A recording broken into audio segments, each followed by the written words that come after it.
It's time. That's right. Like Six says, hit that share and like button. Welcome to Midnight's Edge After Dark. It's Thursday, kids. Welcome, welcome. With me, as always, is my partner in crime, Mike, the Mexican Iron Man. How you doing? Very well, sir. Just struggling here on the YouTube community, and as a fan in general of sci-fi and Star Trek, just trying to not get canceled or blocked. It's just bobbing and weaving, baby. I'm trying as hard as I can. I cannot get blocked by them. They will not block me. I can help you. Enough. I've tried all day. I'll check here in a few minutes. But also with us tonight is our fifth Beatle of Midnight's Edge. How you doing, Script Doctor? The PhD. He plays one on TV. He has the cure for all your entertainment needs, but he's not a real doctor, folks. Yeah, all I can prescribe is don't watch any of the new Star Trek coming out on Paramount Plus. Oh, we're gonna get into that. We are gonna get into that. And also with us, right below me here, is my brother, my man, Jesse of Jesse Miller over at the Crow's Nest. How you doing? You're muted.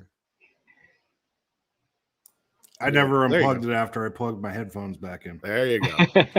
I like that shirt. Did you get that at Universal? No, I got this at a Wally World.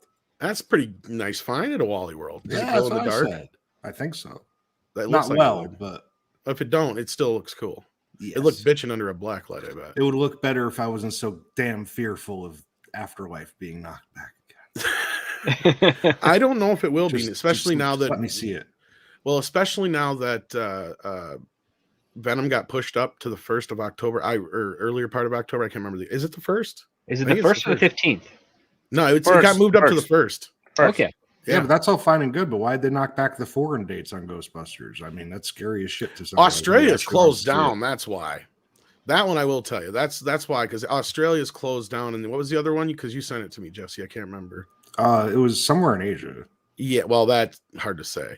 But Australia, because they're going fucking apeshit crazy over there right now, and I feel sorry for that thing. Yeah, I feel sorry for anybody going through what they're going through over there right now. But like, yeah. As far as I know, they're all ready to release. I think after last weekend with Shang-Chi, they're ready to release it. So show them how to kick some ass at the box office. New Zealand was the other one, I think Chef says. Oh, and you know what else today? This is a little on topic. I should probably wait till the Matrix talk. Never mind. We're getting there. Yeah. And I am here, Hamdinger, but I want to say hello to a few folks in the chat. We got Billy D. We got Judicon. We got Kaylee D. We got Lindsay hanging in there with a wrench. How you doing? Mexican Iron Man's in the chat and on the show. Hey. Cosmic Squirrel. We got Kenneth LaRock. Of course, Six, as I said before at the beginning. Hello. We got Duck Nation. We got Ray Lavi, if I'm saying that correctly. We got Too Much 77, I think it is. James T. Whalen, we got here. How you doing? Welcome, everybody. Warwolf is here. Lord Trinan's here. Thank you for being members, of course. So, yeah, Shum is also a member in here. So, thank you for being here. Silver Shroud. Andrew, 46 and 2. Goddess of Whim is here as well. Speaking of wrenches, thank you for being here. Night Raven, 1942 is here. Jesse's also in the chat and on the show. So that's weird, man. It's weird. It's like you're in two places at once. It's like a multiverse. And we got Rockstar says, we want mead. We want mead. We want mead. Hold on. Wait, I'm ready. We want mead. We want to see Tom's muscles, and we want to make sure he doesn't skip leg day. I love how everybody thinks I'm a baby in this picture. That's what's awesome. Tim and Flip is, I think he's already been a member, right? I think he just upgraded. Let me look here. He's a minimum effort puppy. Oh, minimum effort puppy. This is your favorite one. So here we go. Minimum effort. Tim. Thank you. Thank you so much for that. We appreciate that. We also have Stephanie Janicek here. It's Courtney, Fellowship of Oddballs. Keith Howard is here. How you doing, everybody? Rob Altus is also here, and thank you for being a member. Mary is here as well. And we are here to talk to you kids. We got Tekman Blade as well. I don't want to miss too many people, but hey, I'm so glad you're all here. David Walker as well. Stephen Otten, I don't know if I remember if I said your name. Kitty Bear's here. Just another red shirt's here. Welcome, everybody. We've got over 250 people watching, so please hit that like button like Mark's 47 surely already has. And speaking of Stephen Otten, we've got a $5 super chat, and he always makes sure to say hello to everybody. And thank you for that, including the chat out there. It says, hail, Tom, Mike, Jesse, Wrenches, Script. I fucking did that out of order, but hey, the chat, and despite all my rage, I am still Just a rat in a cage. Wow. Then someone will say, "What is lost can never be saved." I think that's like in every one of their songs. I still love the video with the ice cream truck. Didn't I just sing every single fucking Smashing Pumpkins song in one song right there? Yeah. Daddy, No. go. Good God. Lord, I do like Billy Corgan, don't get me wrong. As long as we're bashing people, Lenny Kravitz, bashing "Are You Gonna Go My Way?" That song was written by Led Zeppelin, and it was also written by Edgar Winters. Yeah. No, I'm not making fun of anybody. I'm not picking. I like him. I always make fun of even Bob Dylan and Tom Petty. I love them, and I still make fun Oh of my them. God, Bob Dylan should have just been a poet. I remember that. Yeah, didn't he buy like the rights to their music or some shit? Hey, we got Ray Lavy here saying with $5. Thank you so much. Star Trek, The Next Generation. How you're not so wrong at all. We're gonna get starring into Triple H. We got a little bit of other news first. We're gonna get into before we get into the deep dive of Star Trek. First and foremost, I'm going to bring this to everybody's attention. I'm sure most of us are Halloween fans here. I don't know how many of us were really fans of the newer film. I didn't like it so much, but I kind of was looking forward to I enjoyed sequels. it. But it looks like Universal has made a bit of an odd move here. They have decided to premiere Halloween Kills on Peacock and in theaters on the same day. Odd. That is odd. Well, they figure the people who have Peacock are so out of the loop that that's probably the only way they'll ever see anything.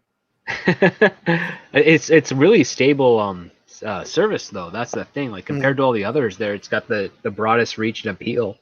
Not a fan of the name, but oh yeah, the name is terrible. Absolutely. No, I gotta admit, I browsed it a little bit, and I was happy to see that all the SNL is on there, and like 6. Most of us do love Halloween, so yeah, Halloween Kills is the title, and then I'm trying to remember what the last one is called. Halloween. What was it? Halloween 40? No, they already named them. It's Halloween Kills, and I can't remember what the third one's called. Anyhow, so let's get into this. Let's see what's going on here. Halloween Kills, the upcoming entry in Universal Slasher franchise, will debut on Peacock on the same day as its theatrical release. Starring Jamie Lee Curtis as the avenging teen babysitter turned grandmother Laurie Strode, Halloween Kills is scheduled to debut on October 15th. The scary sequel will be available on Peacock Premium subscribers at no extra fee. And if you guys remember, I said that was probably the reason. I don't know if I said that in public, actually, to be honest with you. But I think part of the reason that they took advantage of just moving Venom up is they didn't want to compete with Halloween Kills because they were opening on the same day originally. The scary sequel will be available to Peacock because they just moved Halloween Kills from like September, whatever it was, like a month ago, I think it was. Or something like that. The scary sequel will be available to Peacock Premium subscribers at no extra fee. So you got to be a premium subscriber. The service launched in 2020. The other 2 tiers you'd pay, I guess. Yeah. Okay. And launched in 2020, and it runs at $4.99 per month for its ad-supported tier or $9.99 without advertisement. So you should be able to watch it with the $4.99 one, right? Yeah, you'll probably have to rent it for maybe $5. I don't know. I'm speculating on that point. Nope. But if you got the $9.99 that's the premium tier. Premium tier, you're getting a really cheap ticket for Halloween Kills. Wow, I can't believe they're making this move. This almost Me neither. I can't believe anybody's doing this streaming shit anymore. You're an idiot. Stop it. Somebody, a famous actress, sued a major company over this because it's such a stupid idea. Just stop it. Well, but the other part too is every time they do this, they lose money. But when you compare what Black Widow made with its day and date release to recently Shang-Chi, it's still a good 60-odd million ahead because of Disney Plus. Well, I think where I'm coming from here is the giving it away to their premium subscribers. Now, if they had put it on there for like $20 or $30, I could understand that. Mm-hmm.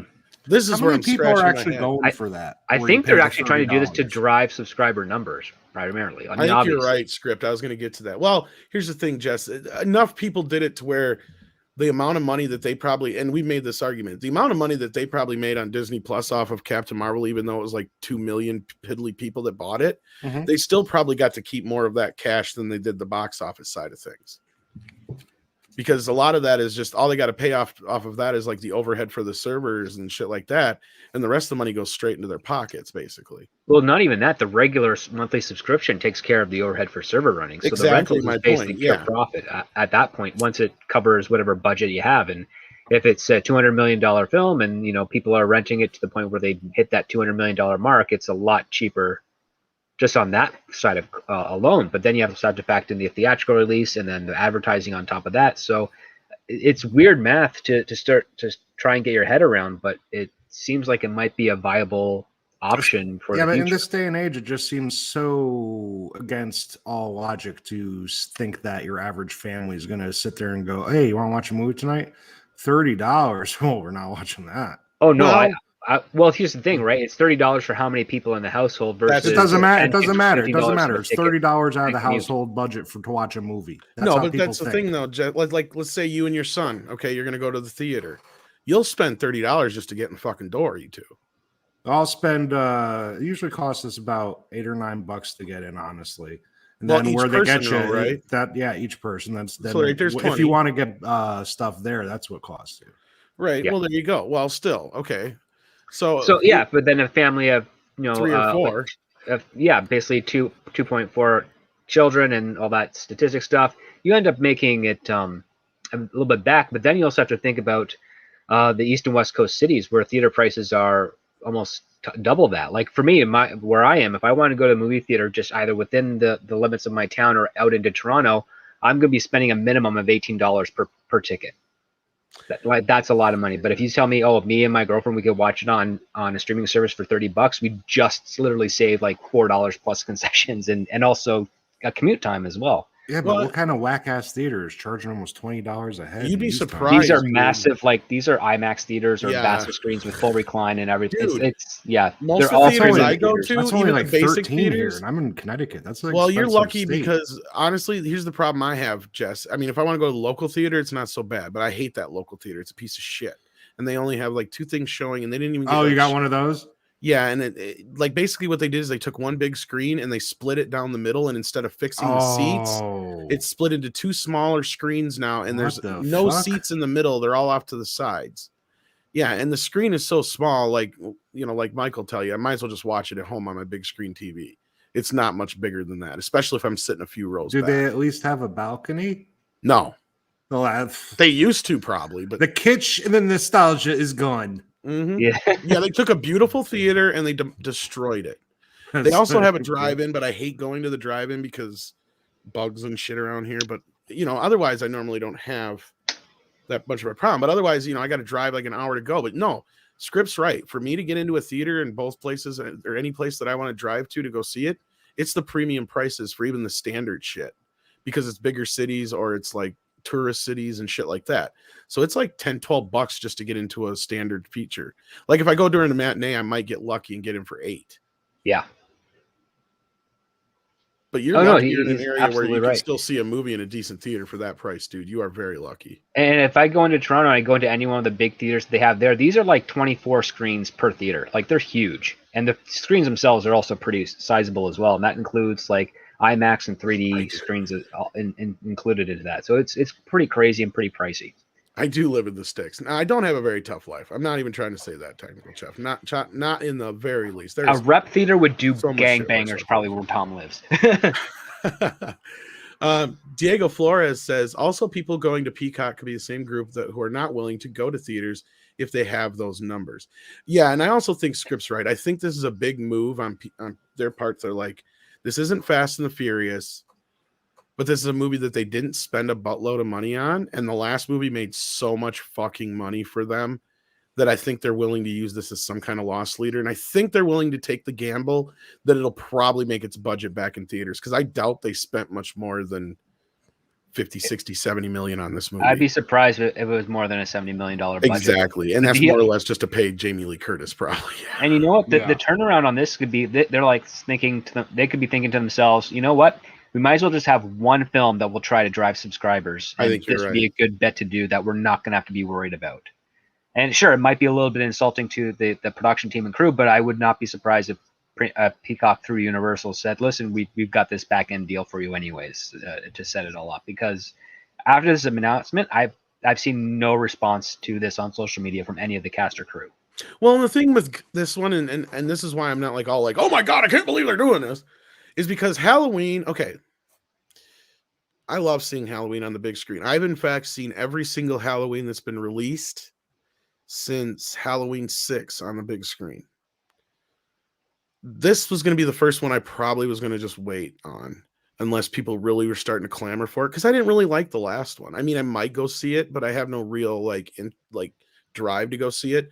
But now if it's going to be on Peacock for $9.99 and they got all SNL and all that kind of stuff, I might be buying Peacock next month. You don't even have to. You can sign up for free with ads. Well, regardless, I don't want. I mean, you can do the trial run for like a month, right? For $10, if I get to watch Halloween Kills. Yep, on your new couch. Exactly, on my new couch, which should be here tomorrow. You hear that, Mike? No more floor and blankets for you. Yeah, I think he's still away. He had somebody come to the door, I think. So, I mean, I'm not adverse to this. Like, this is the one that kind of makes more sense to me in a way. Because, like I said, I think I'm curious what the budget is on this. I mean, I'm just glad the sofa and couch is arriving because I've been on the floor. I got Sadie rubbing up against me. Bambino gets jealous. It's just a mess down here on the floor. I'm full of fur. Hey, I got a room, but no, there shouldn't be that much fur. Oh, I'm making shit up, you know. No, there is a lot of fur. She does shed a lot. So, okay. Halloween Kills budget. Oh, the first one was only 10 million. They don't have, for some reason, they're not listing the new one. The reported budget was 10 to 15. Six wants me to meet you. Six wants to come over to the house, Tom, and watch Halloween at your place. But let me just say this, Tom. You got to grab Six on the scary parts. You can't grab me. What about Bambino? Well, first you got to wake him up. I suppose. Okay, I got the reported budget, or they don't actually have a reported budget, but the estimated budget is only 15 to 20 million. Really? Yeah, so that's why they're doing this. I can see why they're doing this. That is so small. I was expecting at least like a 50 to 70 just for the. Well, I know they spent nothing on the last one, and as I saw, it was 10 million, and that's where I was like, I didn't like the film, but I'm like, kudos to them. They fucking knocked it out of the park with that one. That movie made more money than the entire franchise had to that point. And not even by just a little bit, like by a long shot. Based on their normal paid subscribers that Peacock has alone, they've already made their money back on that film this month. Exactly. And that's what that movie's going to make easy. It's going to make 40, 50 million in the box office. No problem. A minimum 25. Absolutely. Just opening weekend. Yep. So I can see this move making sense. This is probably the smartest move they've made on this thing because I don't think too many people are aware of Peacock. They're growing fast. You know what the thing is, though, Tom, if you look at their numbers from a couple weeks ago that they released on the streaming, they are making steady, regular progress in terms of numbers of organic. Well, Sparky's been pointing out they are kind of like a little sleeping giant in a way. Yeah, they're slow and steady. They're always going to be growing, and they're never going to have that huge peak. And then decline that other streaming services have. Yeah. No, I think they're going to have like a couple of ebbs and flows or peaks and valleys, but not significant in comparison to what Disney has had this year. And I think they're just biding their time and they're going step by step. Their interface is actually pretty decent as well. And I think one of the great things they did is they put together a good initial catalog, and it just seems like, you know, in my announcements I just say, oh, they have that too, oh, they have that too, oh, they have that too. Yeah. You know, I'm regularly sitting back and feeling like, oh, well, this is interesting. Well, versus my experience on Disney will be like, well, where's this? Why was well, this is where I said they made a mistake with the name. They should have just called it Universal Plus or Universal Streaming. Yeah. Right? Because that's where people will, you know, oh yeah, Jurassic Park, Fast and Furious, you know, all these big franchises they have. And then, you know, or NBC Plus even. I mean, I'll give you you're 100% right, Tom. And let me tell you why you're so right. You're so right because I'm a huge Battlestar Galactica fan. And at the beginning and end of every episode, that Universal thing spun around. And I had no idea that I needed to go to Peacock to get all my Battlestar Galactica reruns. There you go. I mean, I know now, but I didn't know that before. And no, do that there, and on top of that, like for their tiers, so the free stuff, you get their new shows about a month behind of everyone, or a month after anyone who's paid, or like either the premium or the subscription with ads. But people don't mind waiting a month if they can get it for free with ads. Like it's perfectly useful. I mean, it's fine. Like it's very much in favor of people who have who are on a budget for their streaming services or their internet services. I want to know why the executives at Peacock. I wonder who. I should look up their bios. I want to see why do those executives appear to know what they're doing with the streaming services versus some of these other morons. Well, and I think this is where Warner is being smart about bringing Laszloff in. Werewolf sends in $2. Thank you so much, bud. Says, wasn't the original Halloween made for peanuts? Yes, it was. And Willie is correct. It was made for about $300,000. Yeah. What? Yeah. Yep. And it was inspired by Black Christmas. The whole Halloween franchise was based off of Bob Clark's Black Christmas film that he shot 2 years prior, I believe. And it originally had nothing to do with Halloween. It was called It had nothing to do with Halloween. It was just all like, hey, I think it was Carpenter got involved, and he's like, I really like this concept, and the guy's like, run with it, and he did. Yeah.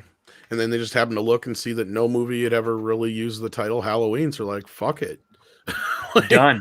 Easy. Yeah, it's in the movie.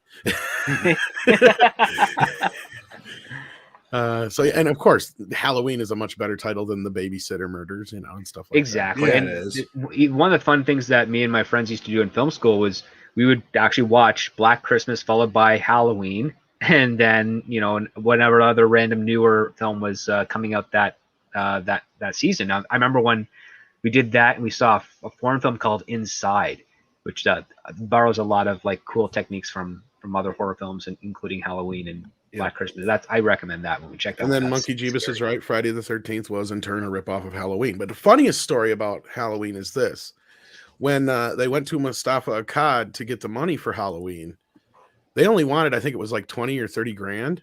Yeah. And he's like, that's too fucking low. Something ain't right. So seriously, no, we just need a camera, and we don't even need to change the license plate. A camera, and we have to build this harness for the camera guy. That's it. He's like, I'm not making no movie on no. They're like, we need to get this blue jumpsuit from what's that place over there? Oh, God, well, that's like Supply. Factory Supply mechanic suit. That's all it is. Yeah, no, I'm not making no movie that cheap. And so they thought that was a no. Shatner mask. We're good to go. Yeah, and they thought that was a no, and then all of a sudden he's like, "I'll give you $300,000 to make it." Wow. And they're like, "Okay." Like, what are we gonna do with all this money? Hire Donald Pleasance. Yeah, basically, pretty much. Yeah, actually, and he got, I think it was 35,000. No, it was more than that. He got. I thought he got 54 or something. 54, yeah, it was like 50,000. He got more to do the movie than what they originally. But I think he got some back end points too. I think he was one of the only ones who did, because that was one thing that was always a craw in Carpenter's, thing was that he never got any of the back end profits on Halloween, and that's where, because the highest budgeted Halloween that I know of, if it's not one of Rob Zombie's, it's got to be H2O. Oh yeah. And at that point, that was when they were going to bring Carpenter back, and he said, "Fine, I'll do it, but I want $10 million." And Mustafa Akkad told him, "Go fuck himself." My first copy, it's not that bad with the royalties, because my first copy of Halloween I bought, Blockbuster had a kickback to VHS just for that, and it was $1.99. I was like, "Yeah, give me one of those." And I mean, I'm not saying that Halloween. Carpenter didn't deserve it, but they should have just negotiated down to 5. I mean, and called it a day. I mean, it's not like Carpenter probably needs any money, but at the same time, no, he's trying to make up the money for the last. Well, that's the thing. I mean, he is kind of the guy who made it what it is. I mean, you got to give him that much. I don't think this is a stupid move on Peacock's part at all, though. I do get where you're coming from, though, Jesse. I'm with you on the whole idea of I'd rather go see a new movie in the theater. It makes it feel like a movie. Or even if it's been in the theater, it still has a stigma if it's not. That's what I've been saying for 5 weeks. I do agree with Jan. Yep. Go ahead, Mike. Sorry. I said I've been saying that for 5 weeks now. Well, you're not wrong. But other than that, that's been an interesting news that kind of dropped right at the last minute before we started. The other bit I wanted to go in here quick. I was happy to see that one of Gina's co-stars spoke out for her. Pedro Pascal and Carl Weathers, and the two main leads in the Disney. Emily Swallow? Yeah, Emily Swallow has. I was just reading the whole thing. Yeah, she was talking about cancel culture being stupid. I'll just jump to that then. Fuck it. Yeah. Yeah. Right here we go. Emily Swallow played the armorer. Yeah. Armorer. I'm calling it armorer. It's technically the blacksmith. Wasn't that the first episode? I think first or she's second. In the first and second, and I think she's the one who made his. She's in a few. Yeah, I thought you were a nerd. You never played a video game with an armorer. I'm just being funny, Jesse. Okay. I'm about to take back your Middle Earth card. Are you kidding me? I got like swords and shit behind me, man. I am the armorer. I am. There can be only one. According to the Direct, a movie and TV gaming outlet that attended a convention, when Swallow was asked about Carano, she responded, "All I can say is that Gina, and working with her personally, what impressed me about her from the beginning is that she is so interested in other people's opinions and is so welcoming of other people's opinions." Whoa, the hell did you do? The hell was that? Oh, my son dropped the controller. Okay. Away. It happens. She wants to have a genuine dialogue. And that's supported in what Gina said, remember, in her interview. She was like, she didn't even really start getting into the political stuff until this last year. So there you go. Another person speaking out for Gina. I know that wasn't really a huge thing, but it's nice to see it happening, and it kind of goes along with this bit of a tide turning we've seen here recently. I think a lot of these people are starting to see the writing on the wall. I think so. I think it's happening. And then, I'm not going to get into the political stuff too much, but I think it's going to happen sooner than later, especially when people are realizing, oh shit, I got no money. It's like, I can't feed my kids, maybe I should worry more about this other shit than, too much politicking. I think the most important thing is based upon your avatar that you don't worry about politics and you make sure you don't skip any more leg days, because you're pumping up there, Tom. We're looking good. I mean, 6 is on fire for you, I'm sure. Oh, she's always doing the best she can to get everybody's Twitter and YouTube and all that kind of stuff. Links in the chat. She's always knocking out, and Lindsay's always helping out too. And I'm sure there's other Goddess of Whim today. Goddess of Whim's here today too. So Willie. Yeah, everybody's here today. I'm so happy. Willie. To see so many people. Willie's here. Yes, he is. Willie won't go home. Some ranting, yelling, screaming weirdo named Mexican Iron Man is ranting. And then we today. got a bot. Hey, we're famous. We even have Joker voice here.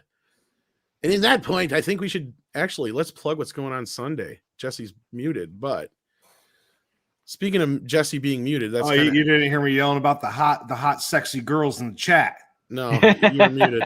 But okay. Yeah, Sunday we're moving it's poetic. Master Read. We'll call that divine intervention. Yeah, but we're moving Master Read Theater on over to Midnight's Edge over here. It's going to be called Master Mead Theater, and this week we're going to be doing The Batman from 1983. It's not the one you know. Yes, it's not one many people know. Actually, it's actually pretty good. I've been reading it. Yeah, I know, right? The one who was, of course, brought us the script as always, and it's the Tom Minkowitz Batman script. And for those who may recognize that name or are not quite sure why you know that name, it's because Tom Minkowitz was the man who rewrote Superman the movie for Richard Donner. So this is kind of like getting what we would have gotten had we gotten a Batman movie right after the Superman movies came out.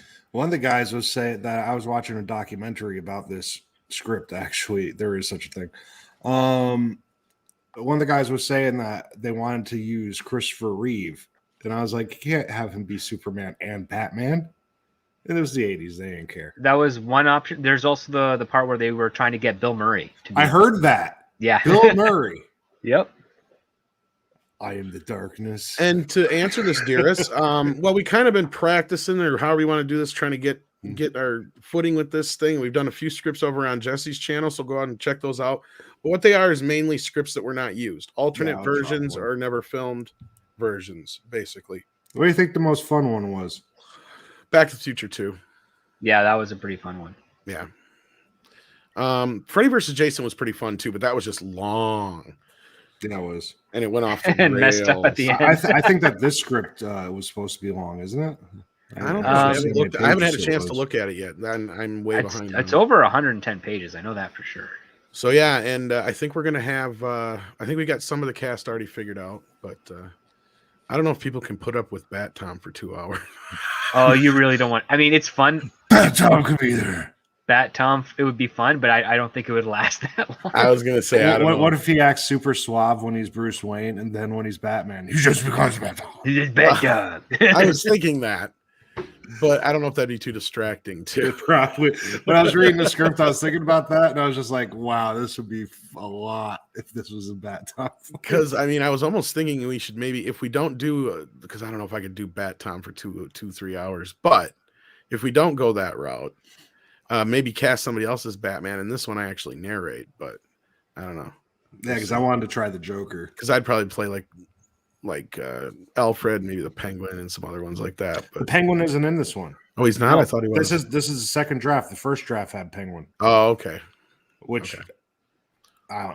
Besides that, I think from what I was hearing in the first one, they tried to fit in way too much stuff. So then they were like, "Okay, let's cut out the Penguin."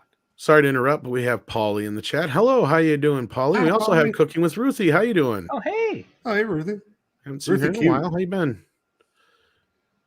But yeah, it's gonna be fun. Don't want to give too much of it away, but hopefully we can figure it out. Otherwise, I don't know who to play it as. If I'm not gonna be, shit. Well, Alfred would have Who would they have has more cast? lines than Batman and Bruce Wayne, actually. Really? Well, I did say I'd probably play it, but I always see that's the thing. I'd try to figure out who I would play as Alfred too. In And there's the early Commissioner 80s. Gordon. I think Rupert Thorne's in that as well. Yeah, see, he now is. Gary would probably make a good Commissioner Gordon. Gary Kissel probably make a good Commissioner Gordon. But now, I haven't even gotten to Gordon yet. But I heard that they call him David Gordon in this. I believe so, yes. Well, actually, Okay. fun. Oh, so for the first 40 years within DC Comics, and it's back and forth throughout, but the names for like ancillary characters, the first names at least, have always been kind of different. One, I think one is David Gordon. There's John, instead of Jonathan and Martha Kent, it was like Eben and Susie Kent. I think that's the names they used the in the fuck? 50s TV show too, wasn't Yeah, it? there was also in the 50s TV show, and I think on one of the radio shows at one point.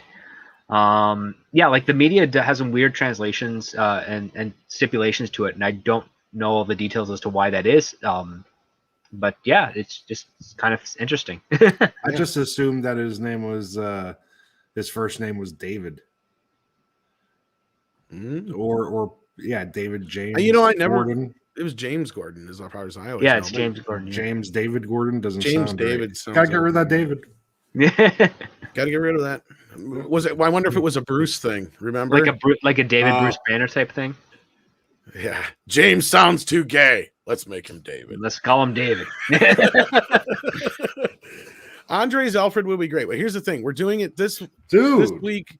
Andre's not able to join us, but you know what? Fuck it. I'm gonna tease this. The next time he's going to, because I think we're gonna either do them 2 in a row, or I'm not sure how we're gonna do this, but we're gonna do 2. We got 2 Conan scripts. We have King Conan, and we also have the Oliver Stone version of the original film. So, and he's gonna definitely want to be parts of those. how different is that? It's probably way different in certain aspects, but not too different. Like it's probably the same. Help me out. I don't remember script. I'm sure it's the same storyline, but Crazier. I think it's King closer Conan to the one? comic, isn't it? No, the Oliver Stone. Oh, the Oliver Stone one? That one's a bit closer to the Robert E. Howard books. I was gonna say, as far as I remember, it's closer to the books. Yeah. So is Andre going to play Conan? I don't know if he's gonna play Conan or if he's gonna want to narrate. I'm gonna ask him on that. All right. Grand Admiral Admiral Adam, I almost called him Thrawn, says, didn't they use David Banner instead of Bruce in the Hulk? Yes. And Stan Lee and a few others had confirmed later on that the reason for that was, at the time, they felt the name Bruce sounded too gay. I shit you not. So that is the reason, the only reason they changed it. So they're trying to say Batman's gay? That's all. Which is West, funny. baby. Well, I think that's part of the reason, to be honest with you. I think it stemmed back to the Batman TV show. It's all because Robin and his no the pants. stigma. Yeah, there was a big stigma with that for a while. I remember with the whole. He's got the no pants. He's got the big bulge. Something's going on. Well, need I remind you? Well, now Robin is gay. Fuck. Is it? Well, the Yeah. third one is, yeah. The third one is, yeah. Wait, is this the one? There's Rob. Okay, how to be a cool superhero. First things first, you gotta have a cool car. You ain't got no money, so that's not happening. Second, you gotta have a cool costume. We'll have to work on that. Alright, then you also have to be able to solve really complicated cases and solve crimes and kick cloud ass. Kind of like stopping that lady over there from being robbed.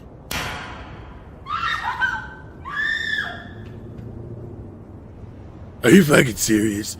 That dude's got a gun, okay? Let the real cops handle that. We only go after people like the Joker and Penguin and Poison Ivy and occasionally Catwoman, depending on what kind of mood she is that time of the month, okay? We don't deal with that kind of stuff. You're scared of guns, aren't you? Fucking terrified. Nope, Batman don't do guns. That's so true about Catwoman. Hey. Werewolf, we lost like 6 viewers at that point. Werewolf says, ironically, in the comics, his name is Robert Bruce Banner. You know, I think I remember that. So calling him Bruce on Vaguely. TV was too gay, but in the comics they could call him Bob and Bruce. I guess. Anyhow, let's Bob get and into Bruce the the beef of the, Spruce. let's get into the beef of why we're here, right? Green, baby. Sorry. Wow. Let's get into this. I did not watch any of this yesterday. I was hoping we had a special guest hop in, but I don't think he's even seen the message again yet. But yeah, either way, lordy. Mike, I thought you and Script Doctor took one for the team. again. And you do as always, man. You First, I went and definitely- saw Shang-Chi. Shang-Chi You were saying definitely my Shanghai. Mexican metal proof vest. or as I like to call it, Team Rabbit Chicken. Or Well, you Rabbit are Iron Mexican Man or Mexican Iron Man, Mexican Iron Man, Tom. Mexican Iron Man. Robot Chicken, Rabbit Chicken. See, I fuck it up every time, Oh right? my god. Well, here's what Anyway, so, you guys well, let's- watched the Star Trek stuff yesterday. So Tell I'm me sitting all here. about it. I'm sitting here, doing my tax returns. How can you concentrate with that on TV? Well, I didn't have it on at first. Hold on, Mister. Interrupt every 14 seconds. Stand by. That's me. Give me 28 seconds today before you. Hold on. All And, right, I'll give and you then 31. All right, and then my Twitter goes bling clunk. Then it goes clink clunk, and then it goes clink clink clink clink clink clink. So I go over to my Twitter, and I look at it, and Script is posting all this stuff, and he says, "Hey, are you seeing the Star Trek?" And I'm like, "Oh God, no, don't read what Script says." And then Script starts sending messages. Script starts observing. Go ahead, Script, take the lead. Yeah, so I'm watching the pre-show, which has got these two hosts dressed in gold and blue, interviewing people that are passing by that are members of the cast and crew. And they're talking about how big of Star Trek fans they are, but they mispronounce names of characters and of items and ships and things of Star Trek. They don't know what Qapla' means or how to pronounce it. So they're talking like Wilson Cruz and a couple other actors from Discovery. Then Gates McFadden comes on, and they don't even announce her by name. They just say, "Hey, it's you." And then they start talking to her, and Gates clearly figures out pretty quickly that these two hosts have no idea who she is or what role she plays in Star Trek. So she recounts a story about her appendix, an operation on her appendix, and how her doctor referred to her as Dr. Crusher, just so that the hosts would know what show this woman is from, because they don't. Can I interrupt for 2 seconds? Absolutely. I just want to say that we're not going to show any video.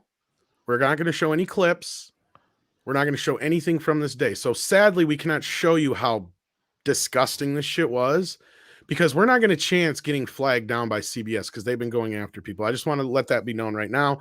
Otherwise, we'd be showing you guys some of this shit. So So you're unfortunately going to have to, or fortunately have to, listen to Script and Mike's reiteration of what. Yeah. Well, if you events want went to down. So, yes. confirm what we're saying to be true on the Twitter handle that recently blocked Robert Meyer Burnett, they have pinned the live show, the 3-hour live show, on their Twitter feed, so you can actually go watch and see the travesty, the disgusting and unorganized show that they put on. Not only that, but the orchestra that they had, the live orchestra, was either the worst orchestra I've ever heard, or they had terrible sound recordings. But at first I was willing to say they have terrible sound recording systems because they're outdoors, there's not much good acoustics and whatnot. But then they actually speed up some tempo and rush through some songs that they're doing and bastardizing them. So they open up with the main theme to James Horner's Star Trek II, The Wrath of Khan, for a couple of bars, and then they go right into the Star Trek Discovery, the Michael Giacano Star Trek 09, Enterprising Young Men, and then into Star Trek Discovery. And they butcher all of it. Like, it's really bad. Like, it's off key. They're not doing the proper. The notes are all off. The pacing is off. And I'm also like, DMing Valiant Renegade because his wife's a musician. I'm like, if your wife hears this, she's going to be crying. And he's like, oh God. So like halfway through, did they start playing Duel of the Fates? No, they did not. But they played a lot of the songs from like Discovery and Lower Decks and Picard. And then I think they did the first Contact theme from Jerry Goldsmith, and kind of something from Alexander Courage, but I couldn't quite make it out because, again, they were really terrible. Like, there was a terrible rendition. Someone claimed that they were practicing all day for these songs, and I'm like, they needed to practice longer. They're all bad. day? Oh my goodness! That's why I love music, because you could take 10 artists and have them paint 10 pictures, and it's subjective, and no one could say whether they're good or bad. But if the music sucks, everybody knows. Yeah, well, the thing is that it's like most of the orchestra was not in sync with everyone else around them. Like, they probably didn't have time to learn the music, and they were probably sight reading. That's what I was thinking when you said they've been practicing all day. Got them on the cheap. Yeah. Then you had LeVar Burton's daughter Mika. She's trying her best to sort of like fit into the vibe of things. And probably never watched a single episode. I think she did because she knows some stuff. But then you have Will Wheaton coming in there ruining it as always. That guy, he makes them so, like, he calls all the people in the audience nerds, and he thinks it's cheeky and fun, and it's like breaking down walls not of anymore. camaraderie. They scared away all the nerd Script. Yeah, I know, they're not there. The Star Trek fans and nerds are definitely not in that audience. So he's going quickly, but I just want to highlight for the people. Number one, the two hosts, these young 20-somethings, were absolutely atrociously awful. They didn't know who was coming and going. They didn't have any kind. There was no apparently an agenda. One of them hasn't even seen Star Trek Discovery. One of them hadn't even seen one of the shows. I mean, somebody's banging somebody, or someone's niece got invited to be a co-host, or it was just, they had no idea what they were doing. They had no idea what was going on. And listen to the word Scripts used. You've already heard more disappointing negatives. This is your Script Dr. Rant here, ladies and gentlemen, because the words have come out of his mouth I haven't heard in 2 years. So that's number one. Number two is that the music was, listening to the songs was for me nostalgic and somewhat enjoyable, although the execution absolutely sucked. But that was the only decent part. That's the only thing above a failure for me. For me, that was the only thing above a failure. The third thing that he skipped over really quickly is that Robert Meyer Burnett, who's done more for Star Trek than this entire group of people that were on this freaking live stream and at the show, gets blocked by the official Twitter shop. Yeah. And wait, there's even more happened. This happened this afternoon. And he said more polite things than I did on Twitter. Absolutely. I'm on it here. Let me tell you how bad these CBS people are going after people. All right. So he gets blocked. Let me tell you this one. This one happened this afternoon. I experienced this live in real time. Our good friend Gary over at Nerdrotic has a live stream for members only on his backup channel, Nerdrotic Live. This is a members only stream. Unlisted. Guess what? it gets copyright struck. In order for that to happen, ladies and gentlemen, that means somebody bought a membership, knew that live stream was happening, went over there, checked it out, and phoned it in, because anyone who's a loyal Nerdrotic member of Nerdrotic Nation would never have done that. And frankly, all they were doing was replaying the tape and commenting on it. And if that's not fair use, I don't know what the hell is fair use, Hollywood. Yeah, no one would have ever done that as a normal viewer because they're paying to watch the show. It's ludicrous. And it was unmonetized. The comments were turned off. It was unmonetized, and you couldn't even super chat. He even turned those off. Damn. Well, I was going to say the bots might have picked it up, but even in that case, usually it's just a claim. Yeah. You're right. I think for a strike or to be taken down like that anyway, it has to actually be done by a manual thing. I took a picture of it. You want to see the picture? Oh, I saw it. I remember. Yeah, I'm not saying you're wrong. I'm just saying, like, just going by what I know. It normally would just be a claim, is my point, and they wouldn't pull the whole stream down. No, this one, the whole stream is down. It's still down. I just checked right now. This is a members only stream, unlisted, super chats turned off. This is something that Gary's doing literally just for his members, and they stopped it. It's not like they replayed it. It was like EFAP style, like, they went 15, 30 seconds, talked about it, 15, 30 seconds or a minute, talked about it. That means one of these Star Trek morons is literally buying memberships to our channel. So if there's ever been any doubt that they know we exist, and we're right here for you, calling your shit out, Hollywood, calling you stupid Star Trek thievery out when we see it. And you know what? Those of us who are true fans, we don't accept mediocrity and we don't accept garbage. Okay, sorry, Script. Go ahead. Talk about other things too. Well, we got 2 super chats here. I want to grab real quick before he does. Joachim Stark, thank you so much for is that Swedish krona? That's what that is. Yeah, 50 Swedish krona. Thank you so much. That is why I do not like jazz. If you cannot play the same song the same way every time, you have nor practiced. You have not practiced enough. Yeah. I might. It's not wrong. To a point, yes. There are good jazz musicians, but then there's the other ones who I think you're right. Like kind of. Well, if you're talking about like jazz improv, you're not supposed to ever do that the same. But I know some jazz songs that are played exactly the same all the time. Right. I was gonna say if you're like, there's a lot of different types of jazz, and they're like, no, we're not doing an improv jazz in front of a fucking county stadium crowd or whatever it was, county fair crowd. Yeah. Now that kind of a thing. Yeah. No, I hear you, buddy. But it sounds like they weren't practiced at all. Diego sending in 10 Peruvian souls says, want to hear something sad? Not really, but we'll listen anyway, buddy. My best friend from college, my brother, he got an alternate reality Spock, and he didn't know why that Spock was special beyond it being rare Funko. I nearly slapped him. Okay, Diego. I don't know about that being sad. That's just look. I'm a geek. I got Funkos. Oh, is that why it's sad? Funkos are gay. you can't fight each other because you know someone that collects Funkos. I don't know if I can't say I don't have a collection, but I don't know if I can. Next time he picks up, stop your addiction now, Beanie Babies. I'm not saying you're wrong. They're worthless. Yeah, wait 10 years they'll be worthless. Ninja Turtles than anything, so don't worry. So anyway, moving on. So what else besides? He was talking about Will Wheaton when I talk about the amazing leadership and inspiration and facilitation and show host skills that Will Wheaton had. Script Doctor, please, sir. You mean lack thereof? Do tell. Well, okay. So this is the one thing that I've always hated about certain fan events where they don't honestly have any reverence for the property or their audience is when they start making cheeky, silly, low-hanging fruit jokes. Like, for instance, Will Wheaton makes a statement that he has a real-life transporter. This is stupid. It's like, why even bother going that way? And the reason is it's him trying to set up the fact that he had a pre-recorded interview with Alex Kurtzman, who couldn't make it to Star Trek Day because Alex Kurtzman's in Spain making some terrible thing and stealing money from the studio to do so. He's too good for Star Trek. Pretty much. But Will Wheaton very much says that, yeah, him and LeVar Burton have real-life transporters, and they use them all the time, and an accident happened, and Will Wheaton has been cloned, so now there's 2 of them, which we all know the world really needs, and one of them does a pre-recorded interview. That is like some cheesy-ass shit from the 80s.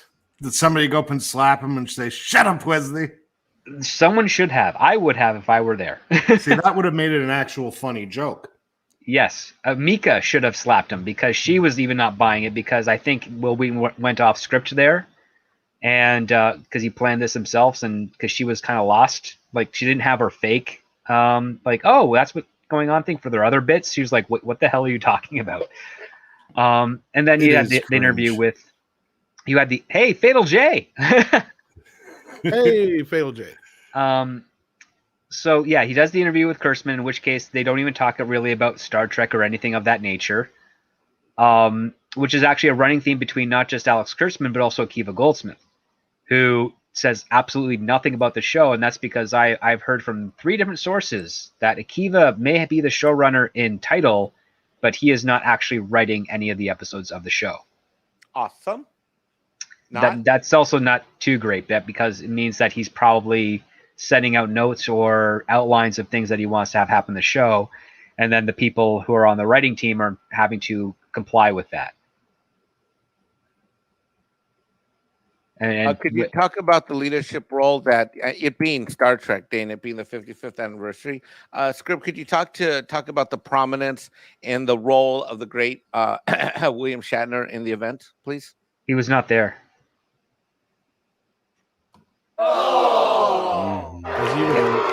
He was either not invited or couldn't make it.